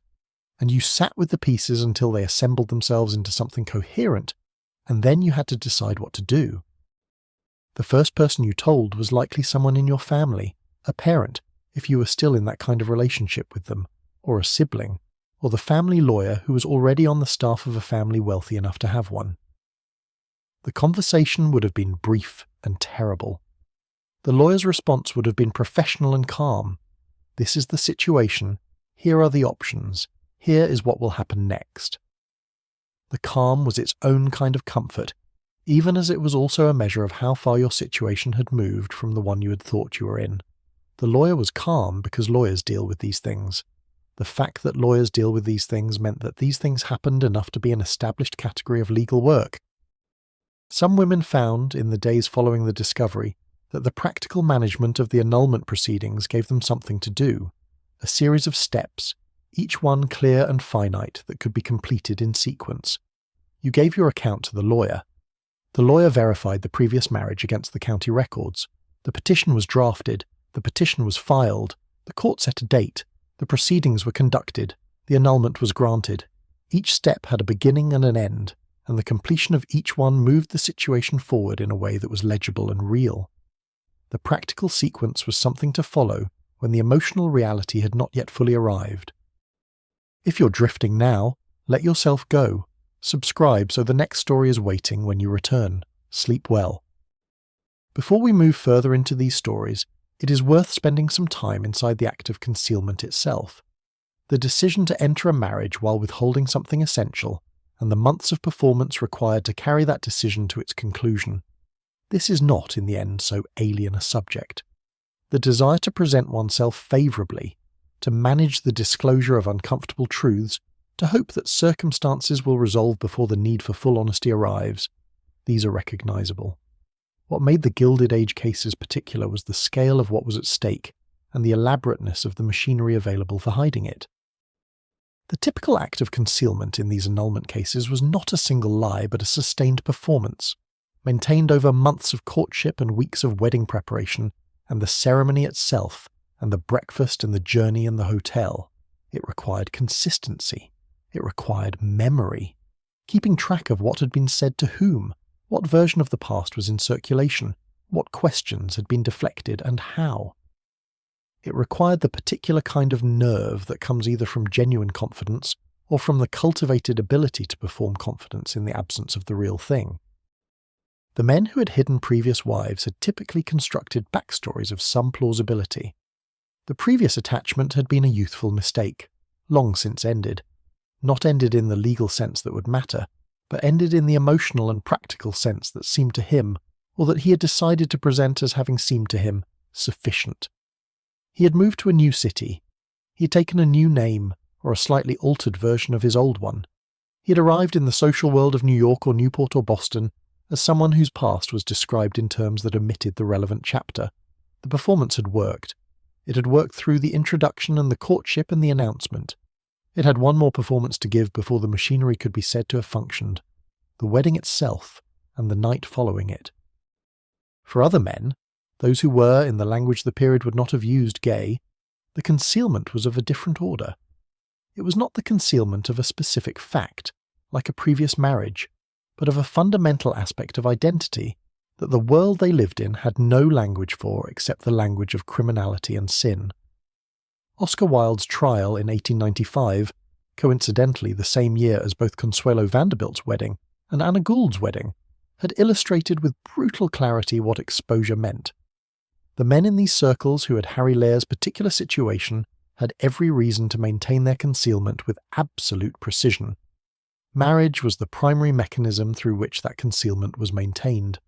A wife provided a social identity, a respectable domestic arrangement, a daily presence in the social world that deflected questions of the kind he could not afford to answer. The calculation involved in this kind of concealment was not simple. It required a woman willing to marry you, which in turn required that you successfully court her. It required finding a woman whose social position and financial resources were compatible with your needs, since the marriage would need to fund a certain way of life, and since the woman would need to be, in some essential sense, manageable after the disclosure that might eventually come.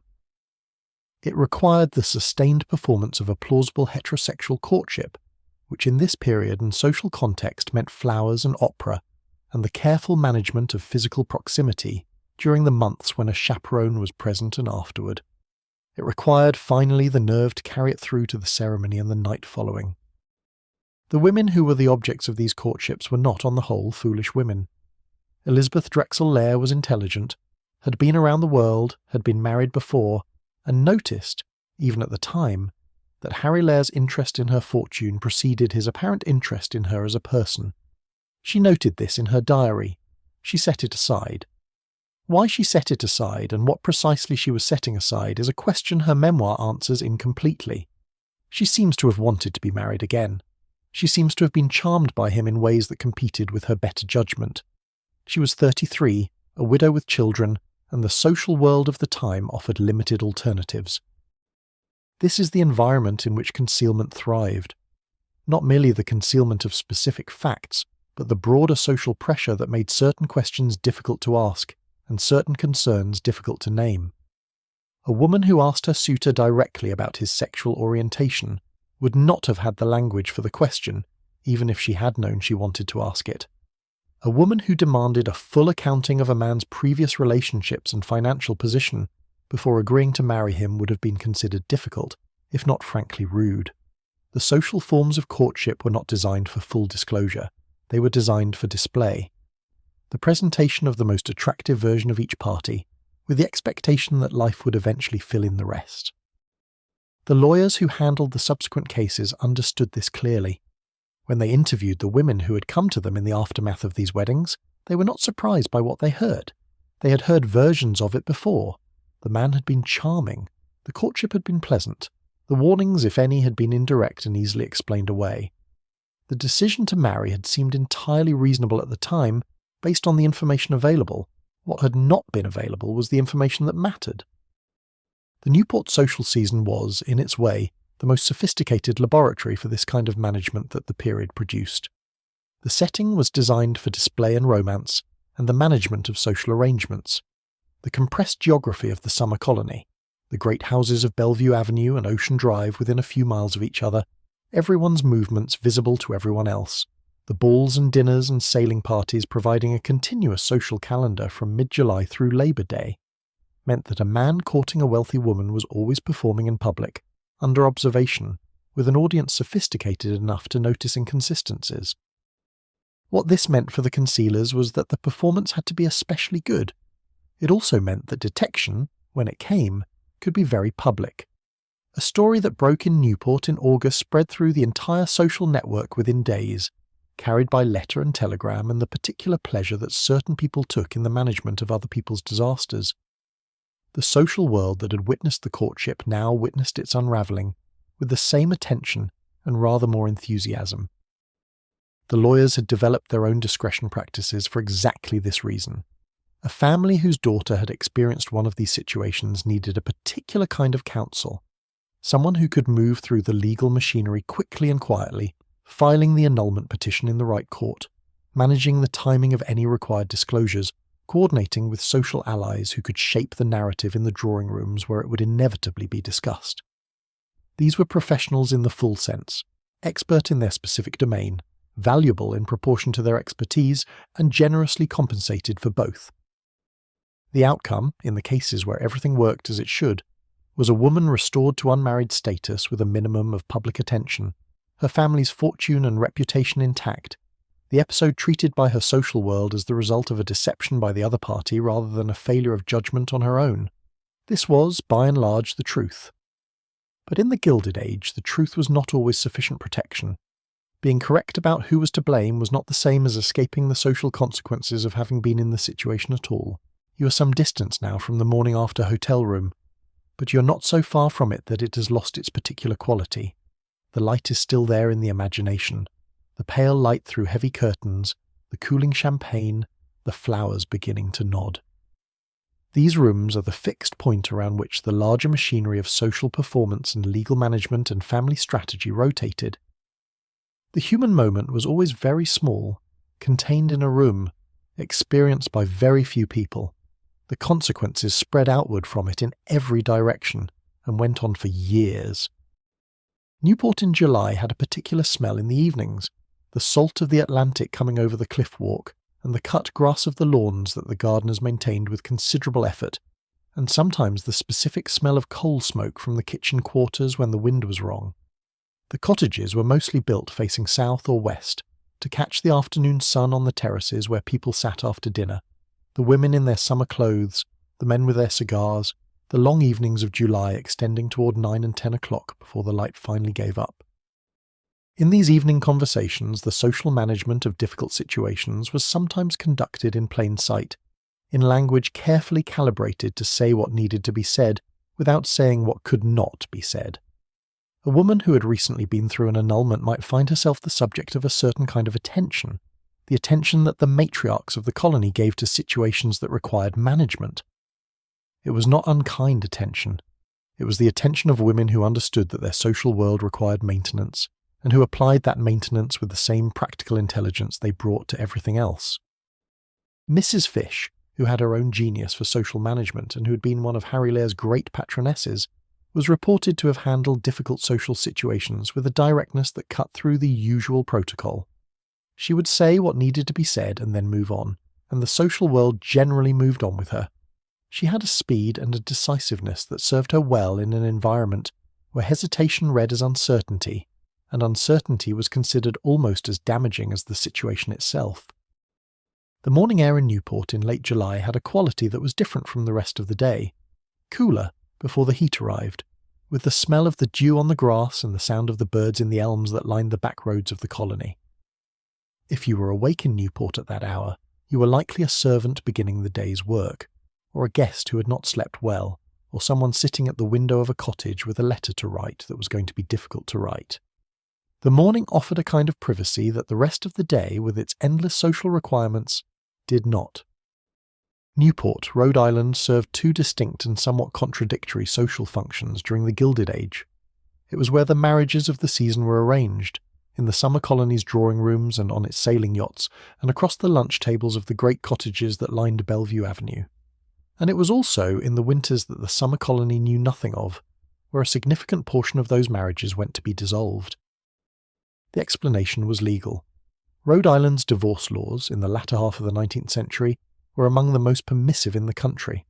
The grounds were broad and the residency requirements were manageable. A woman of means who wished to be rid of a husband needed to establish Newport residence for a period of months, which in practice meant taking a cottage or a suite at one of the hotels that remained open in the quieter season, maintaining a local presence, attending local church services, and establishing herself as a resident in the eyes of the courts. After the required period, the petition could be filed, the proceedings conducted, and the marriage dissolved with a dispatch that was not available in the more restrictive jurisdictions like New York, where the divorce laws were notoriously narrow. The New York divorce law required proof of a single specific ground, adultery, and the proof required was the kind that was often difficult to obtain legally, though the city's hotels were generously supplied with cooperative witnesses willing to testify to having observed something relevant. The Rhode Island law offered a menu of possibilities: cruelty, neglect, desertion, extreme habitual intemperance, and the catch-all of other sufficient cause, which the courts interpreted with the kind of flexibility that made Rhode Island attractive. You could obtain a Rhode Island divorce for reasons that New York would not recognize. Grace Turnbull came to Newport in 1883 to be rid of her husband Henry, who had created a scene at New York's Union Club that rendered normal social life difficult. Julia French Garrigté came in 1920 to reconsider the elopement she had undertaken years earlier with her father's former chauffeur. J.B. Potter came to address the theatrical excesses of his actress wife, Cora Urquhart Potter. Alva Vanderbilt came in 1894 to end her 20-year marriage to William Kissam Vanderbilt, whom she had outgrown and whose philandering had outlasted her patience. The list was long. Newport in the winter that hosted these proceedings was a different place from the Newport of the summer season. The great cottages were mostly shuttered, Their owners departed for New York and Paris and the various other places where the 400 spent the months that were not July and August. The staff remained, keeping the furnaces running and the roofs maintained, and the gardens in the quiet order of the off-season. The town itself, the ordinary town, with its shops and its churches and its working residents, continued without the overlay of spectacular wealth that covered it in summer. The winter visitors seeking divorce moved through this quieter Newport with some visibility, since they were unusual enough to be noted, and with some discretion, since they were there for purposes they generally preferred to discuss only with their lawyers. The lawyers who handled Newport divorces were a specialized profession. They knew the courts, the judges, the procedures, the timing. They knew how to file a petition, how to manage the required residency period, how to present the relevant grounds in terms that the Rhode Island courts would find satisfactory. They also knew how to manage the press, which was interested in society divorces in proportion to the wealth and prominence of the parties. A Vanderbilt divorce required a different level of press management than the dissolution of a less prominent union, and the lawyers were calibrated accordingly. The other great divorce destination of the period was further west and required more commitment. Dakota Territory, then North Dakota after statehood in 1889, offered a 90-day residency requirement and very liberal grounds. The railroad made it accessible from the east, and the small towns of the territory found themselves hosting an unexpected population of wealthy women from the East Coast, who had come to avail themselves of the favourable conditions. The local hotel owners and boarding house keepers were not unhappy with the arrangement. The legal community was not unhappy with the arrangement. The women lived in the territory for 3 months, attended to their divorce proceedings, and returned east with the legal freedom they had sought. Nevada eventually developed the same function, though its time as the divorce capital came after the Gilded Age was over. The state reduced its residency requirements to 6 months in 1927 and 3 weeks in 1930, at which point the flow of wealthy divorcing Easterners shifted decisively westward. In the period this story covers, Nevada was still peripheral. The West generally was an option, but a demanding one, requiring the extended absence from one's social world that most women in these situations found difficult to sustain. The relationship between these legal geographies and the annulment question is indirect but real. The availability of divorce, difficult in some states, easy in others, always expensive for the rich and impossibly costly for the poor, shaped how families approached the problem of a marriage that had gone wrong. If an annulment was possible, it was sometimes preferable to a divorce, because of what it said about the nature of the problem. A divorce said the marriage had failed. An annulment said the marriage had been a mistake from the beginning. For families concerned with the social narrative around what had happened to their daughter, the distinction mattered. The Newport that hosted these winter divorces also hosted, in a different register, the social management of their aftermath. When a prominent woman returned to Newport the following summer, newly free, her social position in the cottage colony would be negotiated through the same mechanisms that governed everything else about that world. Who called on her? Who invited her? Where she sat at dinner? Whether the matriarchs who controlled the colony's social gates chose to receive her? Alva Vanderbilt's successful reintegration after her scandalous 1894 divorce demonstrated that it was possible to survive divorce in this world if your personality was strong enough and your fortune sufficient. Not every woman's reintegration was as successful. The social consequences of dissolution varied with the grounds. A woman who had been the innocent party in a bigamy case was viewed differently from a woman who had sought divorce on grounds of cruelty or desertion.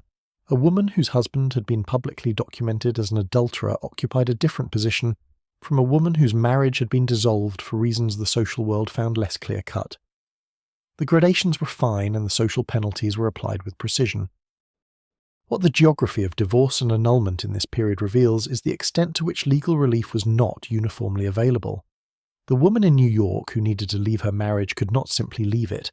She needed grounds, documentation, legal counsel, residency in the right jurisdiction, and sufficient financial resources to sustain the process. She needed, in many cases, the cooperation of her family, who might be reluctant or might be actively opposed. She needed to navigate the social consequences that would follow, which were real and sometimes severe. The annulment offered a cleaner exit in the cases where the grounds existed, but the grounds were narrow and the process was not free of its own complications. The woman who had unknowingly married a bigamist still had to produce evidence of the previous marriage. The woman who had been coerced, as Consuelo Vanderbilt had been, as the Vatican's inquiry of 1926 would confirm, still had to wait decades for the institutional machinery to arrive at a conclusion that most of the people present on her wedding day could have reached that afternoon.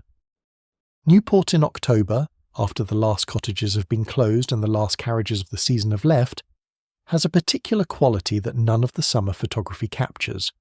The light is different, lower, more golden, moving across the water and the empty lawns of the shuttered houses at an angle that reveals the architecture in a way the fuller summer sun does not. The sound is different too.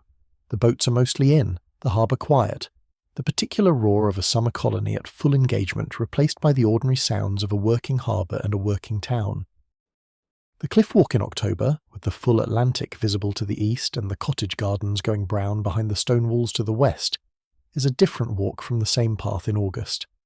In August it is crowded with promenaders from the colony, moving through the sunlight in their good clothes, visible to each other in the way that the wealthy are always visible to each other when they are performing. In October the promenaders are gone. The path belongs to the people who live there year-round, the residents of the town who have reclaimed their landscape from the temporary occupants. The sea is larger without the summer crowd between you and it. This is the Newport where the winter visitors came to end their marriages. The quiet Newport, the Newport of the ordinary people who lived there year-round and went about their business while the wealthy arrived and departed and conducted their legal proceedings and returned east somewhat lighter than they had arrived. The marriages that ended here had been made elsewhere, in the great churches of New York and in the Newport ballrooms of August. They came here to be resolved in the quieter legal chambers of a state that had decided, for its own economic and philosophical reasons, to be accommodating about such things. The morning light falls on those empty cottages in autumn and reveals nothing that the summer covered. The lawns are perfectly maintained even in their emptiness. The houses are shuttered but undiminished. Whatever happened inside them, the conversations, the negotiations, the quiet filings of legal papers that undid what the ceremonies had made, left no visible mark on the architecture. The houses look exactly as they did before and after. They will look this way for another century, give or take, and what happened inside them is held in the legal records of Rhode Island courts, which are also perfectly maintained, and which, if you know how to read them and where to look, will tell you, in the careful language of legal proceedings, what the morning after certain Gilded Age weddings was eventually required to mean. There were 454 of them, give or take, the American women who married into European-titled nobility between the 1870s and the First World War. The figure comes from careful scholarship, the count assembled from records on both sides of the Atlantic over several decades of research. 454 marriages between American heiresses and European aristocrats. The collective wealth they carried with them into those unions has been estimated in the hundreds of millions of dollars, a transfusion of American industrial capital into the decaying arteries of the old European order. The press called them dollar princesses, a term that conveyed a certain ambivalence, acknowledging the transaction at the heart of things, the exchange of money for prestige, while also attaching to it a gleam of romance that the term itself seemed slightly to mock. They were princesses by virtue of their dollars. Their birth was American, and therefore, in the eyes of certain Europeans, commercial rather than truly noble. But their dollars were real, and so the princesshood, of a kind, was accessible. There was a whole industry of management around this trade. The marriage brokers were not called that, of course. They were called society matrons, or family friends, or simply women of connection and experience who were available for consultation.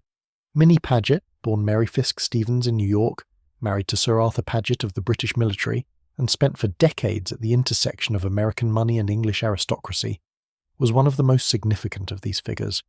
She knew everybody on both sides of the ocean. She knew who needed money and who had it, who needed a title and who had one, how to arrange introductions that would be allowed to develop into what they needed to develop into. Her fees for this service were not small. The Consuelo Manchester connection was equally important. Consuelo Iznaga had married the Duke of Manchester in 1876, one of the earlier significant transatlantic matches, and had found the position useful in ways that extended beyond her own marriage. She knew the English aristocratic world from the inside, understood its specific needs and preferences, and was positioned to smooth the path for American girls who were negotiating it for the first time. There was a network of these women, Americans who had married into the English aristocracy, and remained embedded in it, serving as guides and advocates for the next wave of arrivals.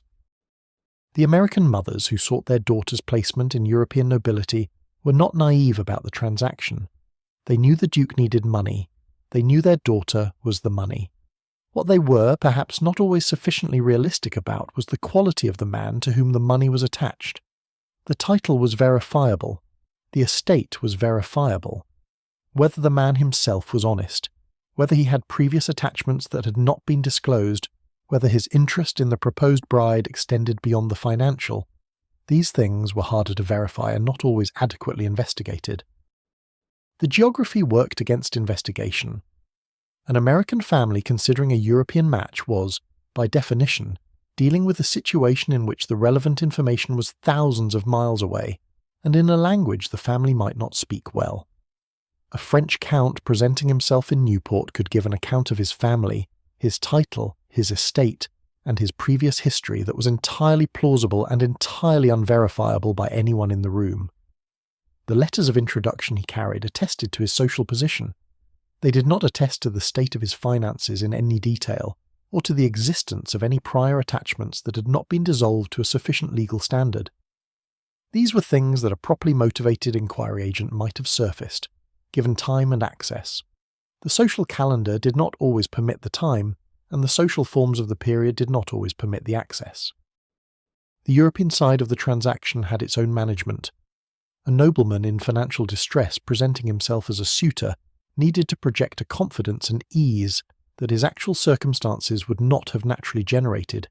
He needed to appear as what he was when the family had been solvent and the estate unencumbered, the product of an ancient family at ease in his own world, desirable by virtue of what he could offer as well as what he required. The performance was demanding. The social world of a Newport season provided abundant opportunity to practice it, and the company it attracted was sufficiently varied that a man with a practiced manner and a genuine title could move through it without raising questions he could not answer. What the annulment records from this period show is that the transatlantic matches were no more immune to the specific grounds for annulment than the domestic ones. The bigamy that produced void marriages occurred in both directions. Americans who had left previous spouses behind when they crossed to Europe. Europeans who had failed to mention previous wives when they crossed to America. The frauds were international in their geography, even when they were personal in their nature. The specific risk of the transatlantic marriage that did not apply to the domestic one was the problem of documentation. A previous marriage in a French department could be verified eventually, but the process was slow and the relevant records were in French and in archives not organized for the convenience of American lawyers. A man presenting himself in Newport as an unattached nobleman of good family might have a previous wife in Lyon, or in Bordeaux, or in a part of France that the average American family had no reason to be familiar with. If this was not investigated, and often it was not, the fact remained concealed until circumstances forced it into the open. The women who discovered these things after their weddings occupied a position complicated by the international dimension. An annulment in an American civil court resolved the American legal situation, but said nothing about the status of the marriage in the husband's country of origin, where canon law and civil law might have different things to say about it. The subsequent management of the situation, the legal proceedings in multiple jurisdictions, the coordination between American and European counsel, the ecclesiastical processes if either party was Catholic, required resources and persistence that not everyone could sustain. The marriage settlement itself was a document of some complexity in the transatlantic cases. The American family needed to protect the daughter's fortune from being entirely absorbed by the husband's debts, and European aristocratic families often carried significant debt, the accumulated consequence of generations of expensive living on declining agricultural income. Trust structures were created. Assets were ring-fenced. The negotiation of the settlement was a legal exercise of real sophistication, and the lawyers who handled it earned their fees. What the settlement could not fully protect against was the husband's subsequent behaviour, particularly in the period before the marriage's problems became undeniable. Bonnie de Castellan received the Gould dowry, and then proceeded to spend a further $10 million of Anna's money on parties and palaces and mistresses over 11 years, in a way that no trust structure entirely prevented because Anna was complicit in much of it, or at least present, moving through the pink marble palace and the lavish entertainments and the general spectacle of his extravagance without finding a way to stop it. The settlement protected against the formal transfer of the dowry into his hands. It did not protect against a wife who wrote checks. The brides sent to Europe carried with them the expectations of their families and the weight of the transaction that had produced their marriages. They arrived in England or France or Austria to find that the castles and estates and palaces were real enough, but that the daily reality of living in them, in the company of men who had married their fortunes and were not always at pains to conceal it, required an adjustment that their Newport summers had not prepared them for. Some adjusted successfully, finding roles for themselves, developing the kind of competence that Elizabeth Drexel Lair might have developed if her situation had been only marginally different. Others did not adjust. Others discovered, in the private space of a honeymoon or a first winter in residence, that the adjustment they had been asked to make was not one they could manage. The morning after a transatlantic wedding had a different quality from the morning after a domestic one. The city outside the window was foreign. The language of the hotel staff was not entirely clear. The letters that would need to be written were going to a family at a distance of several thousand miles and several days of travel. The lawyers who would eventually be needed were not in the same city, or perhaps the same country. The world that contained the problem was not the world the woman had grown up in, with its familiar supports and familiar people. These are the distances that this chapter's story inhabits. Not just the geographical distance between Newport and Paris, between Ohio and London, between the world where the arrangement was made and the world where its consequences arrived. Also the distance between what had been presented and what had been true, between the performance of courtship and the reality of the marriage, between the morning of the ceremony and the morning that came after. These distances could be very great indeed. The crossing itself, the 6 or 7 days on a transatlantic steamer from New York to Southampton or Cherbourg, was a kind of threshold. You boarded as one thing and arrived as another. The woman who had been a daughter in her family's house in New York under her mother's management was now a wife in a foreign country, responsible for the management of a household she had never seen, in a language she had learned in school but not in life. The ship moved through the Atlantic indifferent to her situation.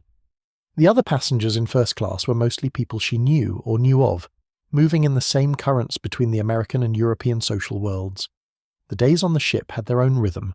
Meals, promenades on the deck, the evening entertainments, the gradual approach of whatever awaited on the other side. What awaited was almost always surprising in its specifics, whatever general preparation had been offered. The English country house was different from the Newport cottage, in ways that the Newport cottage could not quite have prepared you for. It was older, genuinely. Not old in the sense that the American houses tried to be, with their imported fireplaces and their aged tapestries, but old in the accumulated sense, the sense of a building that had been lived in for generations, and that showed this in 1,000 small ways. The walls had been repaired and re-repaired. The floors had been worn by feet moving through the same paths for 100 years. The gardens had grown into their shapes over decades rather than having been designed to look as though they had. The staff too was different. The servants in an English country house had typically been with the family for years, sometimes for generations. Father and son in the stable, mother and daughter in the kitchen, families of service that knew the house as well as the family did and were, in their own way, as invested in its management. They had opinions about how things should be done, and those opinions were generally correct, because they had been refined by long practice. The new American Duchess who arrived with different ideas about certain things discovered quickly that her ideas, however reasonable, were in competition with the institutional knowledge that predated her by several decades. The specific challenge of managing these situations, of arriving as a foreigner in a role that required local knowledge and long-standing relationships, of learning the rhythms of an English household while simultaneously managing a marriage that was not what it had appeared, was one that some women navigated with extraordinary competence. Consuelo Vanderbilt was one of these. She learned, she listened, she built relationships with the staff and the local community that were genuine and effective. She used the position she had been placed in, by coercion, by her mother's absolute power, to do real things in the world. Whether this made the situation acceptable is not the same question as whether she managed it well. She managed it very well. The newspapers of the Gilded Age understood their audience's appetite for society scandal with the precision of craftsmen who have spent years learning their material. The readers of the New York World and the New York Herald and the many other papers that competed for circulation in the city were intensely interested in what was happening in the world of the 400, not necessarily because they moved in it themselves, but because it was a world that existed at a pitch of visibility and expenditure that made it almost theatrical, almost fictional, and therefore compelling in the way that theatre and fiction are compelling. The coverage of society weddings was itself an art form. The description of a Vanderbilt or Astor wedding in the papers of the 1890s has a quality somewhere between reporting and liturgy. The careful enumeration of the flowers, the gown, the guest list, the gifts received, the identity of each attendant, the specific details of the breakfast menu, and the quality of the champagne. It was documentation in the service of a kind of worship, or perhaps a kind of envy. The readers could not attend. The description gave them a version of attendance. When these same weddings came apart, when the follow-up story was not the honeymoon in Europe but the petition for annulment, not the announcement of a first child but the filing of legal papers in a court that did not make its records easily public, the coverage changed character without changing intensity. The scandal story replaced the society story, and the scandal story was, if anything, more interesting. It contained everything the society story had contained: the wealth, the names, the spectacular expenditure, and added to it the particular pleasure of a pretense exposed. The papers were not always gentle. The commentary could be sharp and in some cases was deliberately cruel, shaped by the editorial positions of publishers who had their own views about the transatlantic marriage trade and the society that produced it. Some editors thought the whole business of American heiresses marrying European titles was a national embarrassment, the transfer of American wealth to foreign hands in exchange for something that should be beneath the dignity of a republic. These papers covered the annulment proceedings of dollar princess marriages with a satisfaction that was not quite concealed. The French count had taken the money and behaved badly. The American heiress had learned what a title was worth. This was instructive. This confirmed something that the paper had been telling its readers all along. Other papers were more sympathetic to the women involved, particularly in the bigamy cases. The woman who had unknowingly married a man with an existing wife was a victim, clearly, and the press generally acknowledged this. The coverage was pitched as outrage on her behalf, or as tragedy, an innocent destroyed by the machinations of a confidence man. The coverage was also, in these cases, very detailed, very personal, and not always something the woman in question had consented to. The victim was a story. The story was read by hundreds of thousands of people. The woman's experience of her own situation was, in an important sense, no longer entirely her own. The families of women in these situations employed various strategies for managing the press. Some attempted to suppress the story entirely, using legal threats or the withdrawal of advertising from papers that covered it. This rarely worked for long, and sometimes backfired. A story that a powerful family was trying to suppress was, in the logic of late 19th century journalism, a story worth pursuing. Some families attempted to get ahead of the coverage by providing their preferred version of events to a sympathetic journalist before the less sympathetic version appeared elsewhere. This also carried risks. Some families simply absorbed the coverage, appearing neither to confirm nor deny, and waited for the news cycle to move on to the next thing, which in those years was always arriving. The social management was in some ways more important than the press management. The drawing rooms where reputation was constructed and maintained operated by their own logic, which was related to but not identical with what appeared in print. A woman whose annulment had been covered extensively in the papers might still return to Newport the following summer and find herself received, if the social matriarchs who controlled access decided that reception was appropriate. Conversely, a woman whose situation had barely been mentioned in the press might find herself quietly excluded if the women who mattered had decided that her situation reflected something they did not wish to be associated with. Caroline Astor, Mrs. Astor as she was universally known, exercised this control for 3 decades from her position at the top of the social pyramid. Her decisions about who was received and who was not were not always publicly announced, but they were clearly communicated through the mechanism of the invitation and the call. A family that found itself not invited to the right dinner parties, not called upon by the right people, not included in the list for the right ball, understood quickly enough what had been decided. Mrs. Astor did not need to issue statements. The structure of the invitations said everything. The women whose marriages had gone wrong occupied a position in this system that was negotiable, not fixed. Their fate in the drawing rooms depended on how the matriarchs read their situations, on whether the problem had been the woman's fault or not, on the quality of the woman's behaviour during and after the difficulty, on the social position of the family that was supporting her, and on whether Mrs. Astor or her circle had reason to feel warmly toward her or not. These were not formal criteria. They were the intuitive judgments of women who had spent their entire adult lives managing social situations, and their intuitions were quite good. The annulment in the social context was better than the divorce in part because of what it implied about fault. A woman whose marriage had been annulled on grounds of bigamy was clearly not at fault. Her husband had deceived her. She had been a victim. Society could receive her back with the sympathetic air of a community welcoming home someone who had experienced an undeserved misfortune. The divorce, particularly the contested divorce, suggested a failure that was more ambiguous. Both parties had been in the marriage, and both parties were therefore in some sense implicated in its failure, regardless of where the legal blame fell.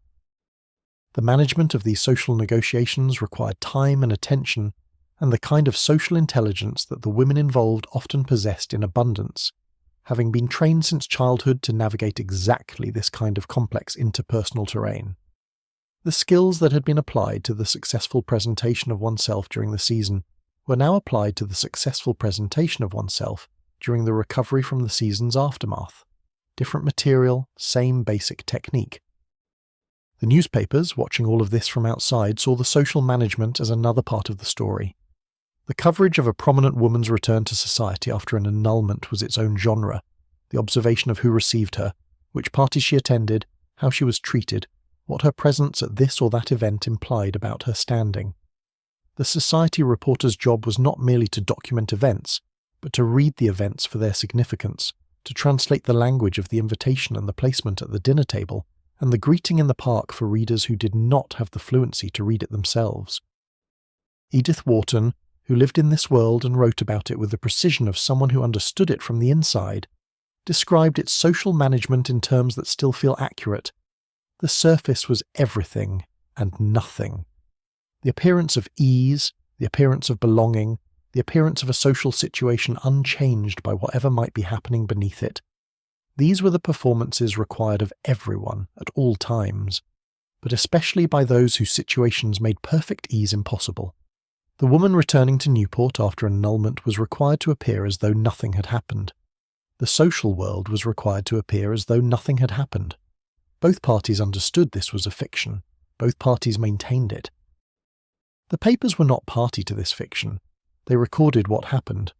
They described the annulment, the divorce, the return, the reception.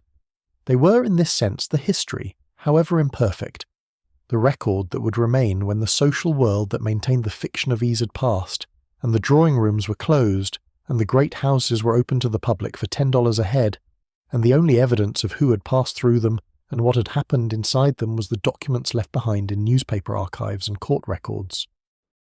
The morning light falling on the hotel room where the wedding supper went cold is not something the newspapers captured. The particular sound of a door being shut very quietly, by someone who has been composing himself to deliver a prepared speech, is not in the record anywhere. What is in the record is the legal filing, and the court's decision, and the brief notice of the annulment in the papers the following week. The rest is silence, which is the usual condition of the most important things. The society pages of the 1890s papers are available still, in archives and digital collections. Reading them now produces a particular sensation, the recognition of how much attention was paid to things that seem, from this distance, almost entirely surface, and the simultaneous awareness that the surface was the point.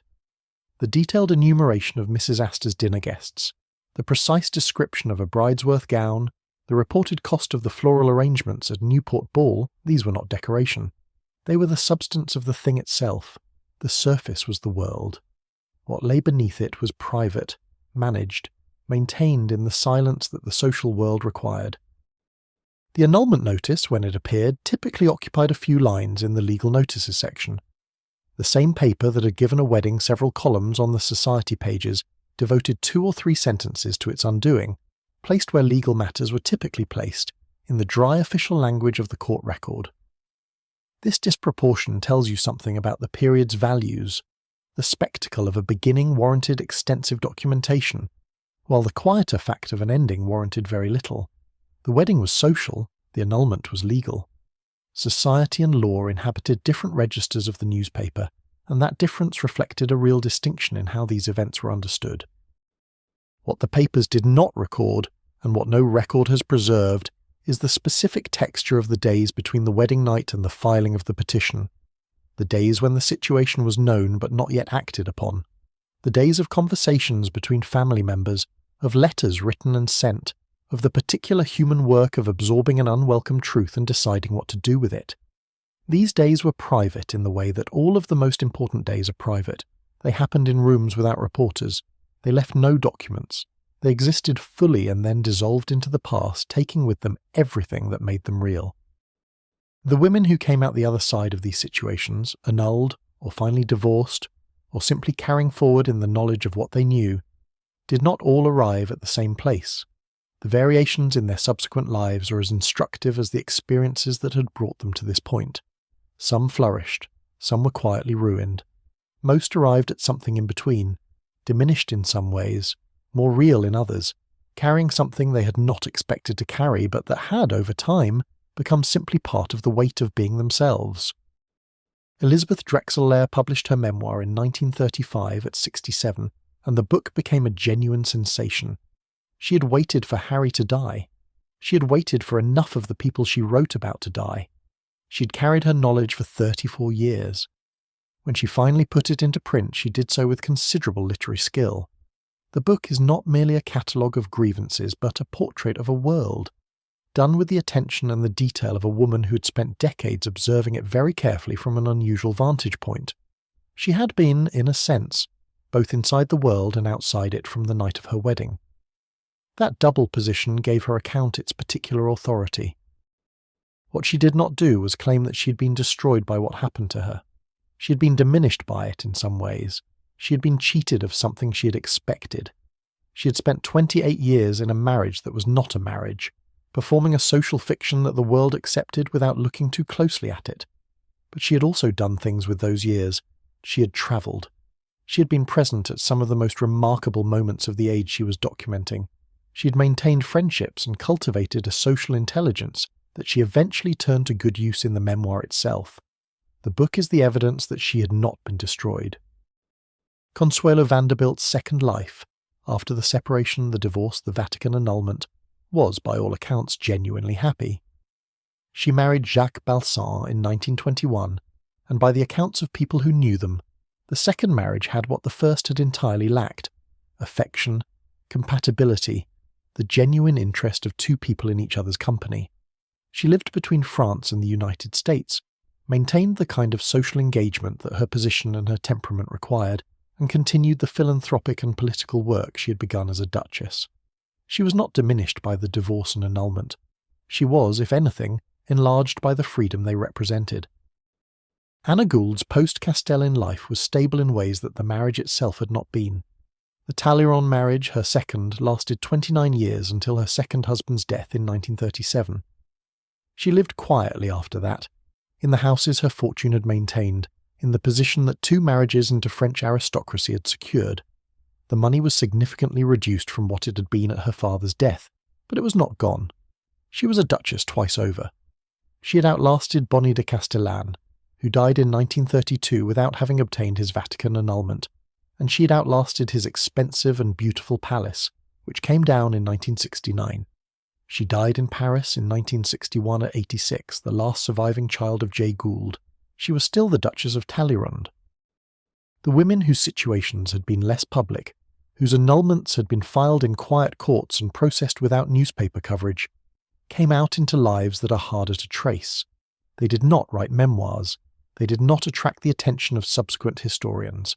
They appear in the record only in the legal documents of their annulment proceedings, and in the social registers that track them from year to year with the impartial attention of an inventory. The name returns, the address changes, the subsequent marriage may or may not appear. The inner life of the experience is gone. What can be said with some confidence is that the social recovery from an annulment was generally more complete than the social recovery from a divorce. The legal declaration that a marriage had never been valid gave families a narrative that was cleaner and more sympathetic than the narrative of a failed marriage. Your daughter had been deceived. The deceiver had been exposed. The law had corrected the situation. Your daughter was free, and the fault lay entirely elsewhere. This narrative, deployed with skill in the drawing rooms that mattered, could restore a woman's social standing within a season, if the standing had been solid to begin with. The restoration was never quite complete. There was always the knowledge that the situation had occurred, that the judgment in the original marriage had been, whatever the mitigating circumstances, imperfect. The social world could receive you back and treat you with warmth and include you in the right circles. It could not have known what it knew. The woman who returned to Newport after an annulment was not quite the same as the woman who had left the previous autumn for the wedding. Something was different, in the way that things in the social world were different in ways that were communicated without being articulated. The men who had produced these situations occupied a different position. Some disappeared into obscurity. Some continued in social life with a brazenness that required, and usually obtained, a certain social tolerance. Some fled abroad, where their reputations had not yet arrived, or where the relevant people did not care. The legal consequences varied. A man proven to have committed bigamy faced criminal charges, in theory, though the prosecution was not always pursued. A man whose concealment was of a different kind, the gayness of Harry Lair, the financial fraud of Bonnie de Castellane, faced social consequences that were real but uneven. Bonnie de Castellane continued in Paris society for years after the divorce, welcomed in circles that had admired his taste and his parties even while deploring, in the abstract, his treatment of his wife. He wrote a memoir of his own. He gave interviews about the marriage that were mostly self-serving. He pursued the Vatican annulment with the same energy he had once brought to his entertainments. When it was denied, he appears to have been genuinely surprised. He died in 1932 in somewhat reduced circumstances, his fortune spent and the pink marble palace sold. His taste was praised in his obituaries. Harry Lair died in Paris in 1929. His obituaries mentioned his social significance, his friendship with the great women of the Gilded Age, his role as entertainer and arbiter. They did not mention what Elizabeth found in his diaries. They did not need to. The memoir that would expose the situation was still 6 years in the future. He was buried in Baltimore with the decorum appropriate to a man of his social standing. Elizabeth was present. The great hotels of the Gilded Age that hosted these wedding nights and these morning afters are mostly gone or transformed. Some were demolished to make way for other buildings. Some were rebuilt and renamed and absorbed into the continuous renovation that is the life of a successful urban hotel. The specific suite where Elizabeth Drexel Lair sat at her wedding supper table, while her husband composed himself by the window, is not accessible, even in imagination, because the hotel no longer exists and the room number was never recorded in the sources that survive. The moment happened in a room and left that room and entered time, and exists now only in Elizabeth Drexel Lair's memoir, which is available in libraries and in digitized form online for anyone who wants to find it. The legal records are more durable. The annulment petitions filed in the courts of the period are held in archives, some of them digitized, some available only in the physical records rooms of county courthouses. They record the dates, the grounds, the decisions. They record that a marriage was declared never to have existed. They do not record what the room looked like when the news arrived, or what was said before the lawyers came, or how the morning felt when it became clear that the life that had been planned was not the life that would be lived. These are the places the record cannot reach. They are the places where the actual human experience of these situations lived and lives still, in the specific texture of rooms and hours, and the particular words people said when they had finally decided to say them. The documents point at them without capturing them. The stories told here are an attempt at something similar, to point toward the texture without claiming to reproduce it. The distance remains, the rooms are gone. The words have been quiet for a very long time.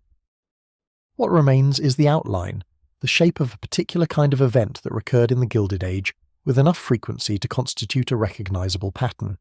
The elaborate wedding, the hidden fact, the morning after, the legal machinery brought to bear, the social recovery, partial or complete, the subsequent life, lived in the knowledge of what had happened. These outlines, traced over the years and the cases, say something about the world that produced them and about the particular conditions under which human beings make and unmake promises. The promises were not always made honestly. The machinery for unmaking them was not equally available to everyone. But the desire to make them, and the desire to escape them when they turned out to be based on falsehood, these were entirely human, which is why the stories have held whatever interest they hold.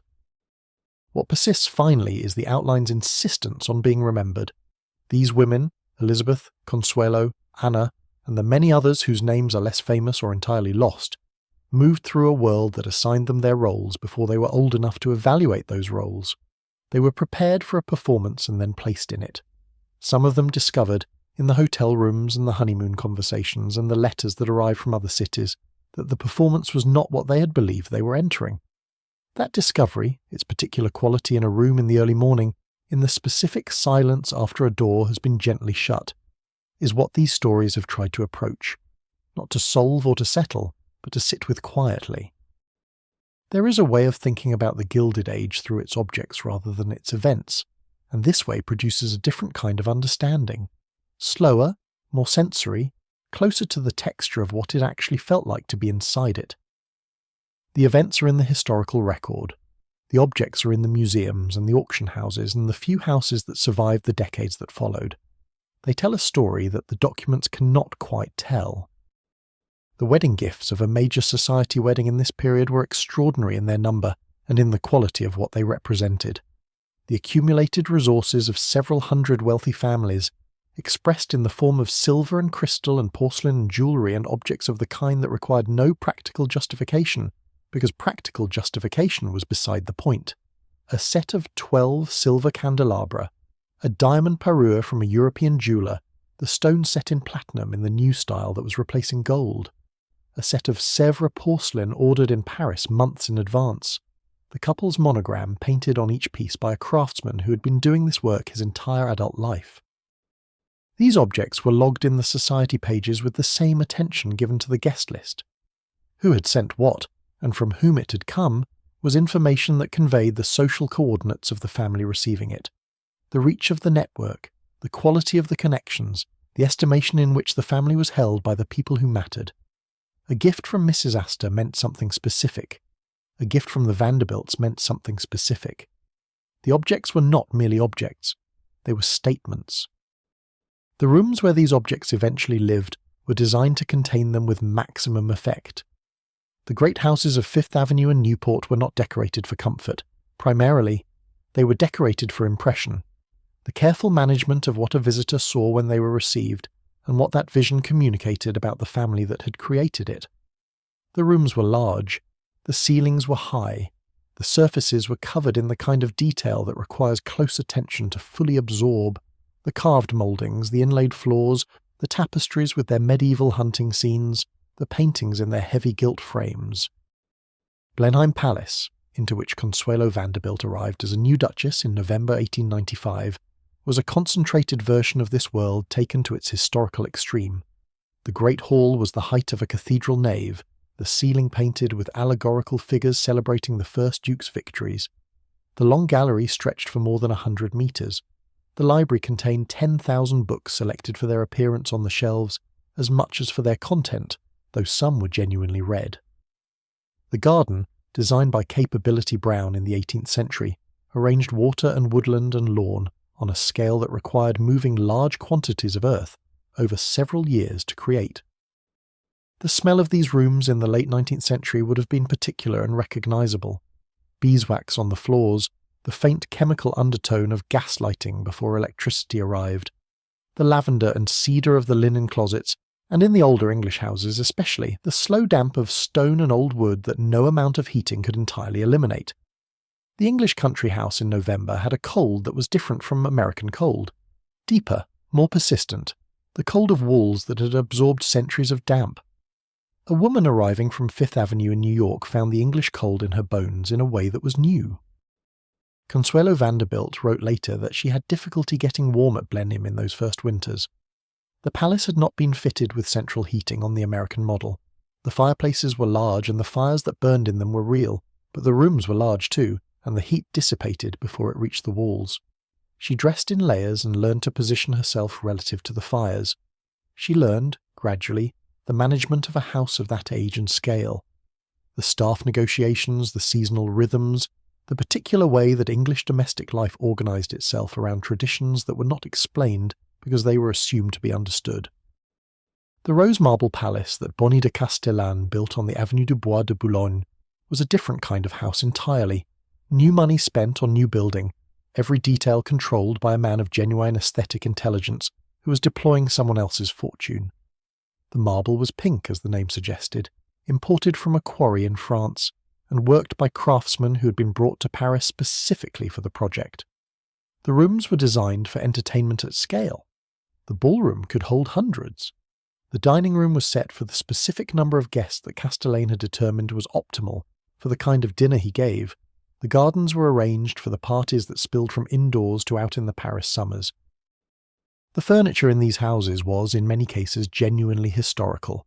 Pieces that had been in great houses or palaces for generations, acquired at the European sales that became more frequent as the old families faced financial pressure. English country houses were selling their contents. French noble families were dispersing things that had been in the same rooms for a century. The Gilded Age collectors arrived at the sales and carried away chairs that had been in Versailles, tapestries that had hung in castles, portraits of people no one remembered. The objects were decontextualized from their histories and installed in the new histories of their purchasers. The irony of this collecting practice was that it produced houses that looked like history without being it. The Vanderbilt cottages in Newport were stuffed with authentic European antiquities, but the houses themselves were 10 or 20 years old. The effect was of a history assembled from parts, rather than a history that had accumulated in place. The European houses had their own problems, the accumulated damp, the lack of modern plumbing, the staff who had been in the same families for generations and had their own views about how things should be done. But they had the one thing the American houses could not purchase, which was the long time the things in them had been there. The wedding gifts, in the cases where the marriages ended in annulment, had to be returned. This was a matter of some delicacy, requiring the logistics of reverse distribution, the porcelain from the Astor House, the silver from the Morgan family, the jewellery from the European branch of the family. The return of gifts was handled with the same care as their original delivery, by the same servants using the same carriage horses. The objects were packed in their original tissue and returned to the families that had sent them. The families received them back without comment in most cases. What they thought is not recorded. The wedding dress occupied a particular position in the aftermath of these situations. Worth gowns did not come cheaply, and the dresses made for the most significant weddings of the period represented months of work by skilled craftspeople in Paris. They were not simply discarded. They were stored or altered for subsequent use in a different context, or in some cases sold, quietly through channels that did not require public acknowledgement. The dress made for a wedding that turned out to be no wedding at all had an ambiguous status. It was beautiful. It was expensive. It had been worn once in a ceremony that the law subsequently declared had not constituted a marriage. What it was now was uncertain. Elizabeth Drexel Lair's wedding dress is not in any museum. Its subsequent history is not recorded in the sources that survive. Like the hotel suite where it was eventually removed, like the specific words Harry Lair said by the window before he turned to deliver his speech, it is gone. This is the nature of most of what happened. Gone into the ordinary erasure of time, leaving behind only the documents and the objects that someone thought worth keeping, and the stories that someone thought worth telling. The rooms of the Gilded Age that survive are mostly museums now, or historic houses open to the public, where visitors move through the preserved spaces and try to imagine what it was like to live in them. The imagination required is considerable. The rooms were not designed for imagining. They were designed for performance, for the specific purposes of a social world that has been gone for more than a century. The objects remain. The performances are over. What lives in these rooms now is a certain quality of light, the particular way morning light moves through tall windows into rooms furnished with the taste of another century, and the faint suggestions of the specific activities they housed. The writing desk in the corner of the morning room where letters were composed, the kind of letters that were the primary instrument of the social management this story has described.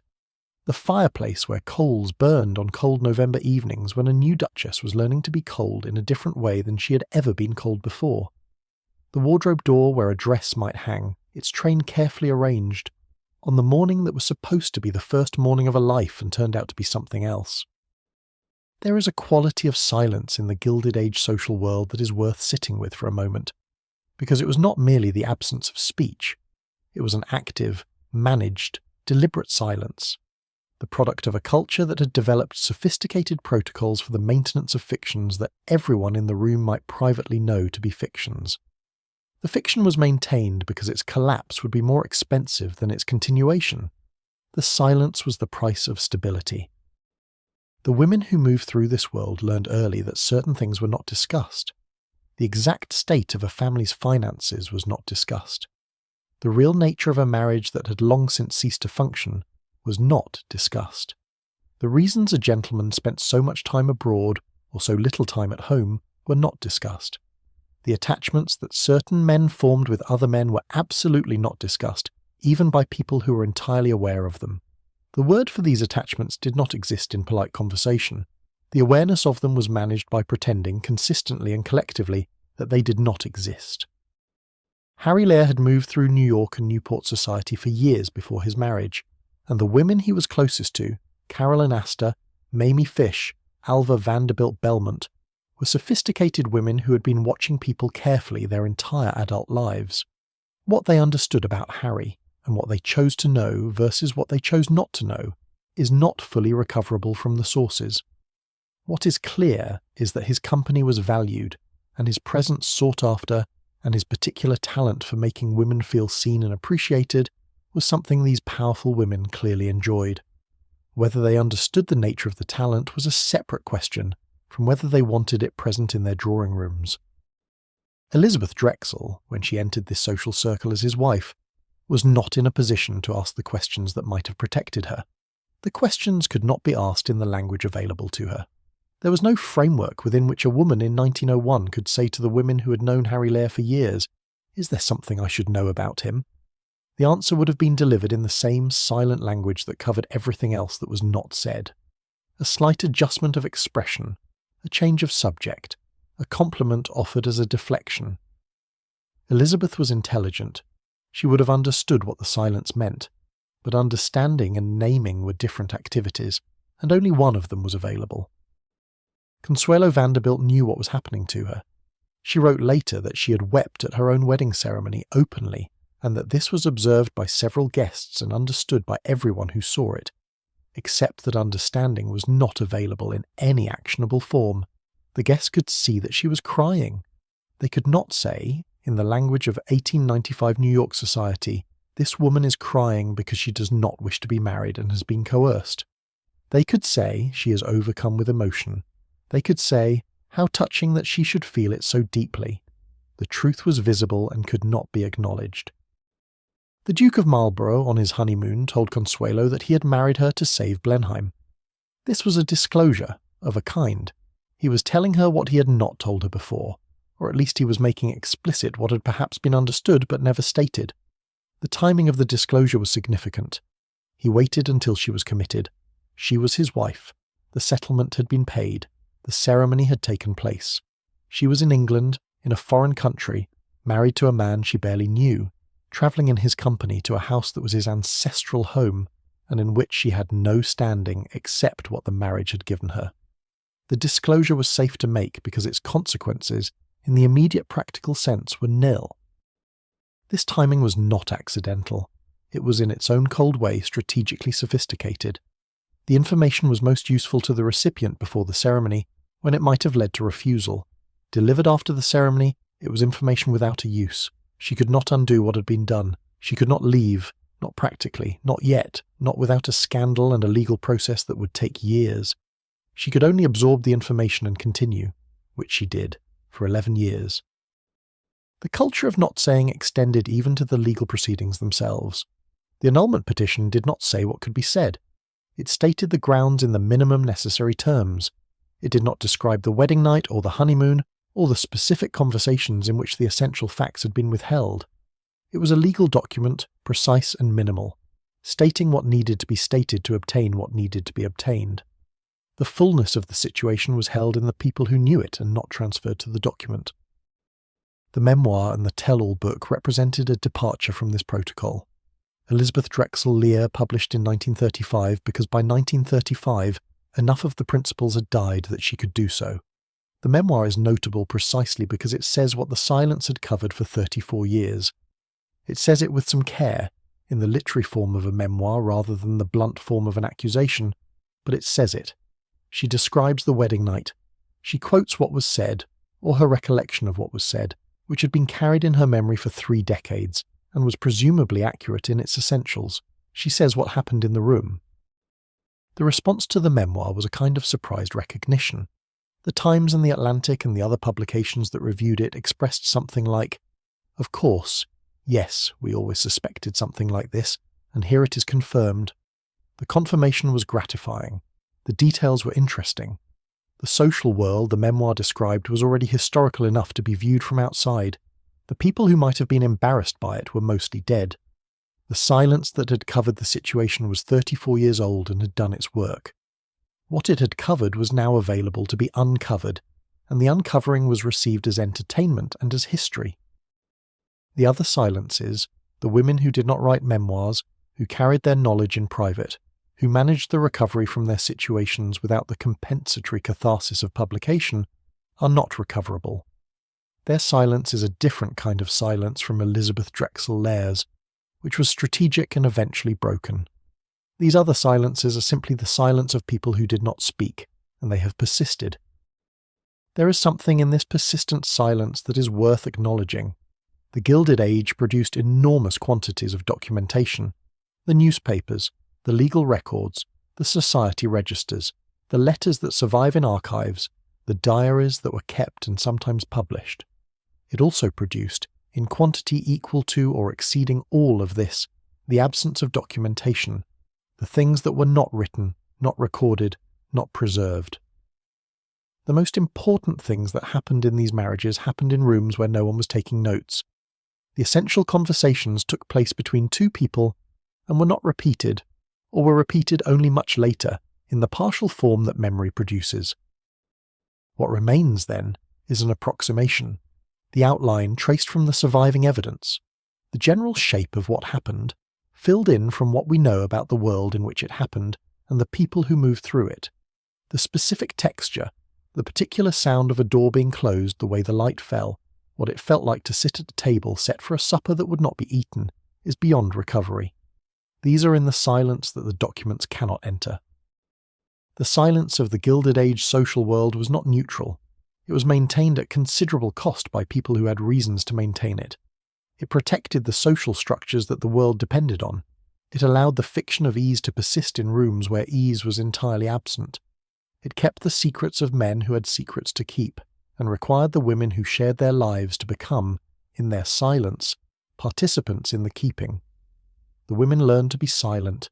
The world in which they moved was built on that learning. What breaks the silence, eventually, is time. Time erodes the stakes that made silence necessary. The men are dead. The social world that would have been damaged by disclosure has changed beyond recognition. The fictions that were maintained so carefully no longer need maintaining, because the structures they protected no longer exist in the form that required protection. Then the memoir comes out. Then the legal record is open to researchers. Then the story, which was always there in the silence, can be told. The silence of the Newport colony in winter, after the cottages were closed and the great families had departed, had its own texture that was quite different from the silence of the social machinery that operated in summer. In winter, the town that existed beneath the colony became visible. The ordinary lives of the people who serviced the summer world went on without the overlay of the 400's requirements. The shops were quieter. The roads were emptier.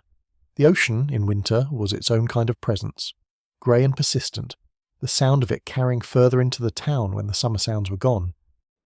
The women who had gone through these situations sometimes returned to Newport the following summer with the particular composure of people who had managed something difficult and were now performing the management as over. The composure was real enough, in most cases.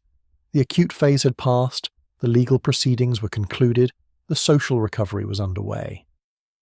But the composure was also a performance, in the way that all social presentations are performances. Behind it was the specific knowledge of what had happened, which did not go away merely because the acute phase was over.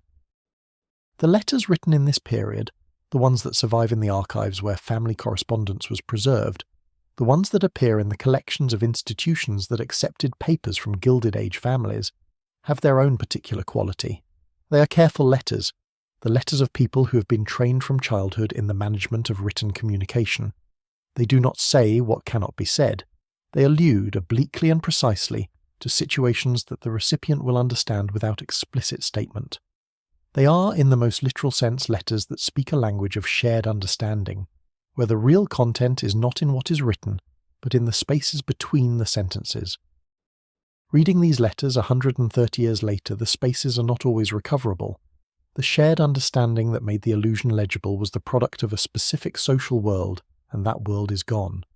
What remains is the text, and the text is carefully constructed to be insufficient on its own. The silences the letters contain are now doubly silent. The original managed silence, and the silence of time that has erased the context that would have made the management legible. The archives have the letters. The understanding is somewhere else, or nowhere. The Gilded Age ended, as ages do, not in a single moment, but in a long attrition. The great fortunes were taxed and subdivided.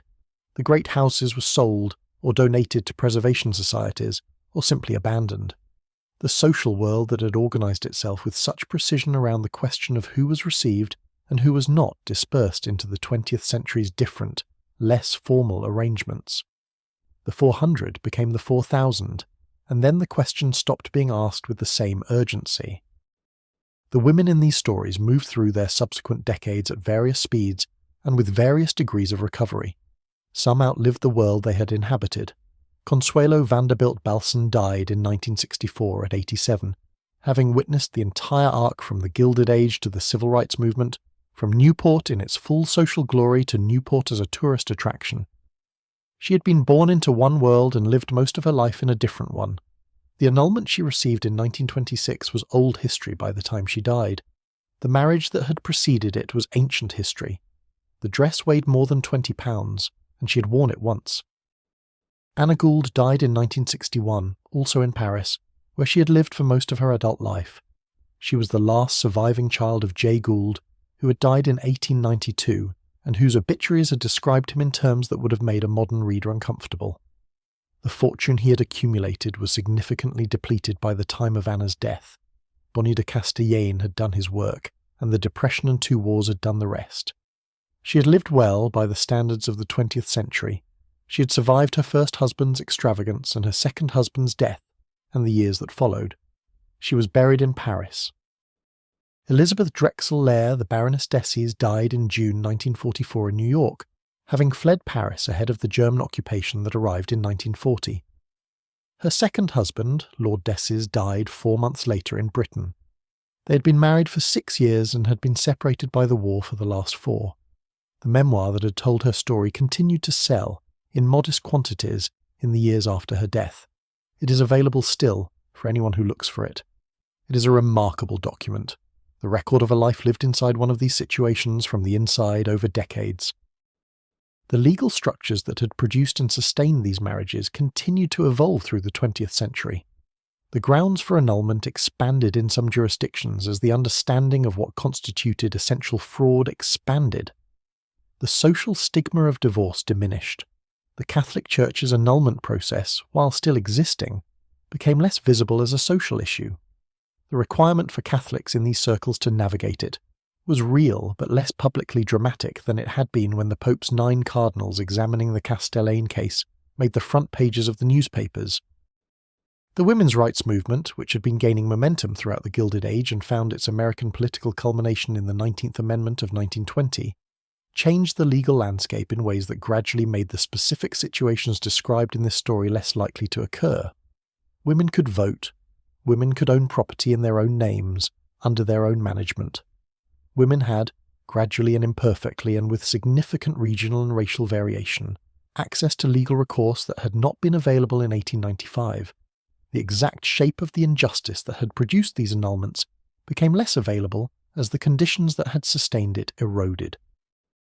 But the recognition that something had been wrong, in the structure that had produced Consuelo Vanderbilt's marriage, in the social protocols that had kept Elizabeth Drexel Lair silent for 34 years, in the legal system that could not remedy the gap between the Harry Lair who was presented and the Harry Lair who existed, This recognition came slowly and imperfectly, and is still not complete. The conditions are different. The specific forms the wrong takes are different. The fundamental questions about power and disclosure and the management of intimate arrangements by forces larger than the people involved in them are still present in different configurations. Alva Belmont's testimony to the Vatican investigator in 1926 is a document that contains more than its immediate function. She told the church that she had forced her daughter to marry the Duke. She said she had always had absolute power over her daughter. These were not the words of a woman who thought she'd done anything wrong in 1895. They were the words of a woman who had spent 3 decades rethinking what she had done and who had arrived, by the time the inquiry reached her, at a place where she could name it accurately.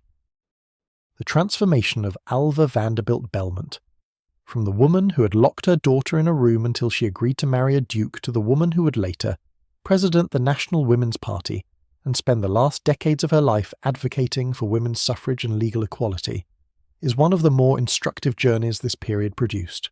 It did not erase what she had done. It did not restore the years Consuelo had spent in a coerced marriage. It did not retroactively produce the consent that had been absent. But it produced at the end the testimony that allowed the church to acknowledge what had happened. The daughter and the mother, by 1926, were on the same side. What remains of these stories is not primarily a cautionary tale, though they contain cautions. It is not primarily an indictment, though they contain indictments. What remains is something more textured and more persistent.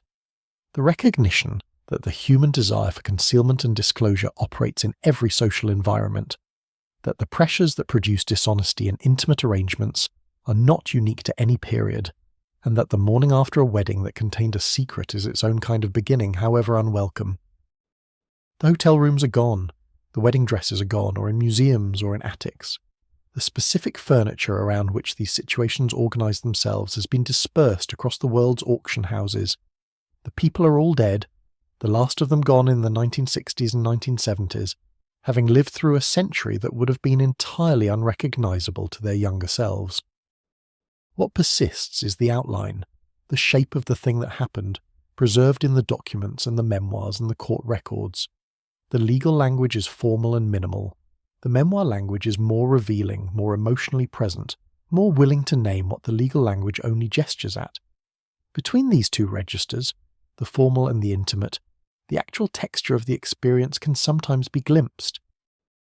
The wedding supper that went cold in the Baltimore hotel room in June of 1901, the honeymoon conversation in which a new husband told his wife that she was only there because of Blenheim Palace, the 11 years of extravagance and infidelity that ended in a Paris courtroom in 1906, the 9 cardinals who took 18 years to consider the Castellane case and decided in the end that the marriage had been real after all, the Victorian annulment process, with its specific grounds and its specific silences, and the women who navigated it in the morning light with whatever tools they had available.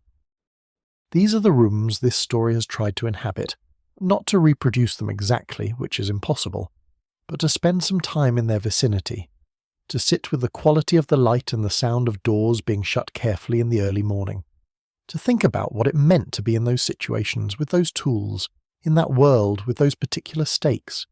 The stakes were high, the tools were limited, the women managed as well as anyone could have managed given what they had. That is perhaps the most honest thing to say about them. They managed as well as anyone could have managed. They did what was available to them. And now it is quiet and the rooms are gone, and the only thing that remains of all that careful management and those difficult mornings is this, the stories, told as honestly as the distance permits, in the small hours when everything is still and the telling can proceed without hurry.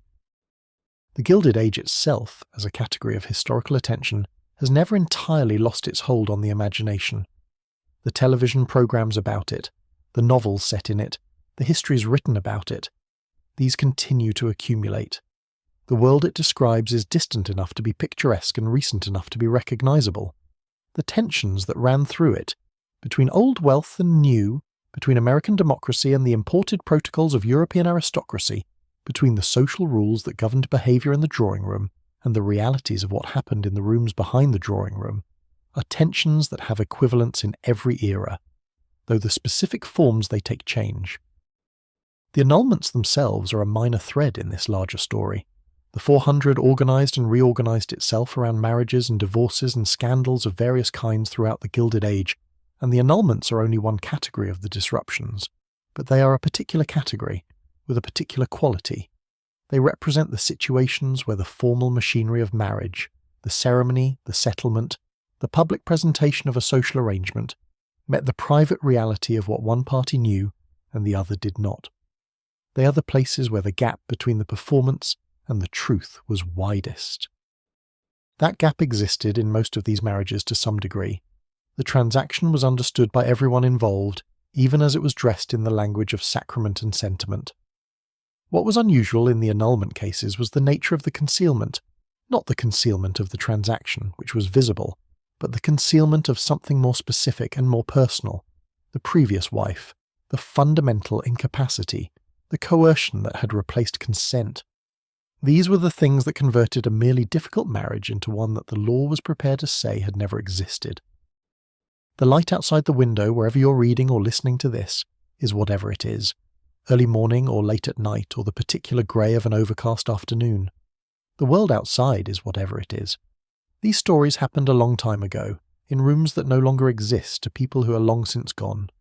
What remains of them is what always remains of things that happened to people, the documents and the objects, and the stories that were told about them, and the shapes left in the air by all the careful management of the things that were not said. Thank you so much for watching.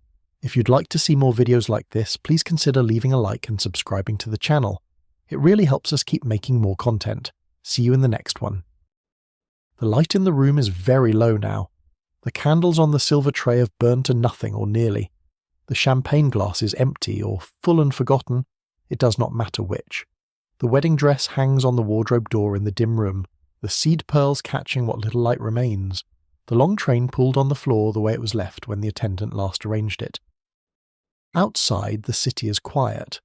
The early morning hours have a quality of stillness particular to themselves, after the last carriage has passed and before the first delivery wagon has started its round, when the gas lamps are doing their quiet work in the empty streets and the buildings are dark in their upper windows, and the world is holding the particular silence that precedes the day. You can rest in that silence now. There is nothing more that needs to be done tonight. The papers will be filed in the morning or next week or after the family lawyers have been consulted. The social management will be handled in due course by people who know how to handle it. The narrative will be shaped by hands more experienced with such shapes.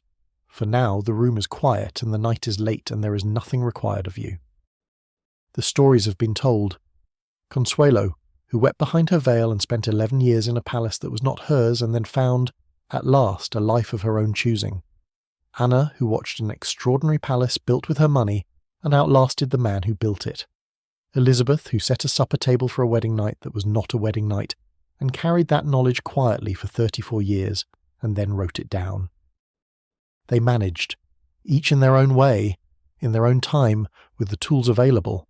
They found the lives they could find. They are all long gone now, into the quiet that comes eventually for everyone. What they left behind are the documents and the memoirs and the court records and the stories told from them.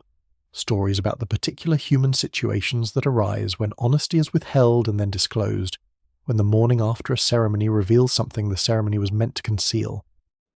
Let the room grow dimmer. Let the night deepen around you.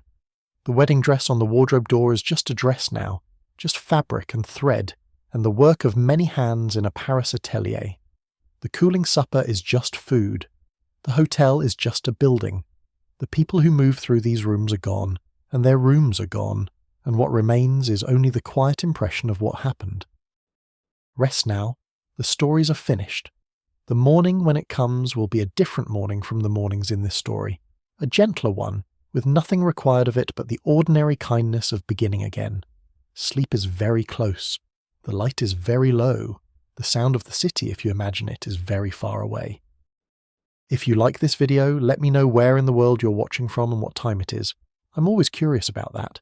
And if you have a question, did you know about any of these Gilded Age annulments before tonight? Or is this a world that was new to you? Feel free to leave it in the comments.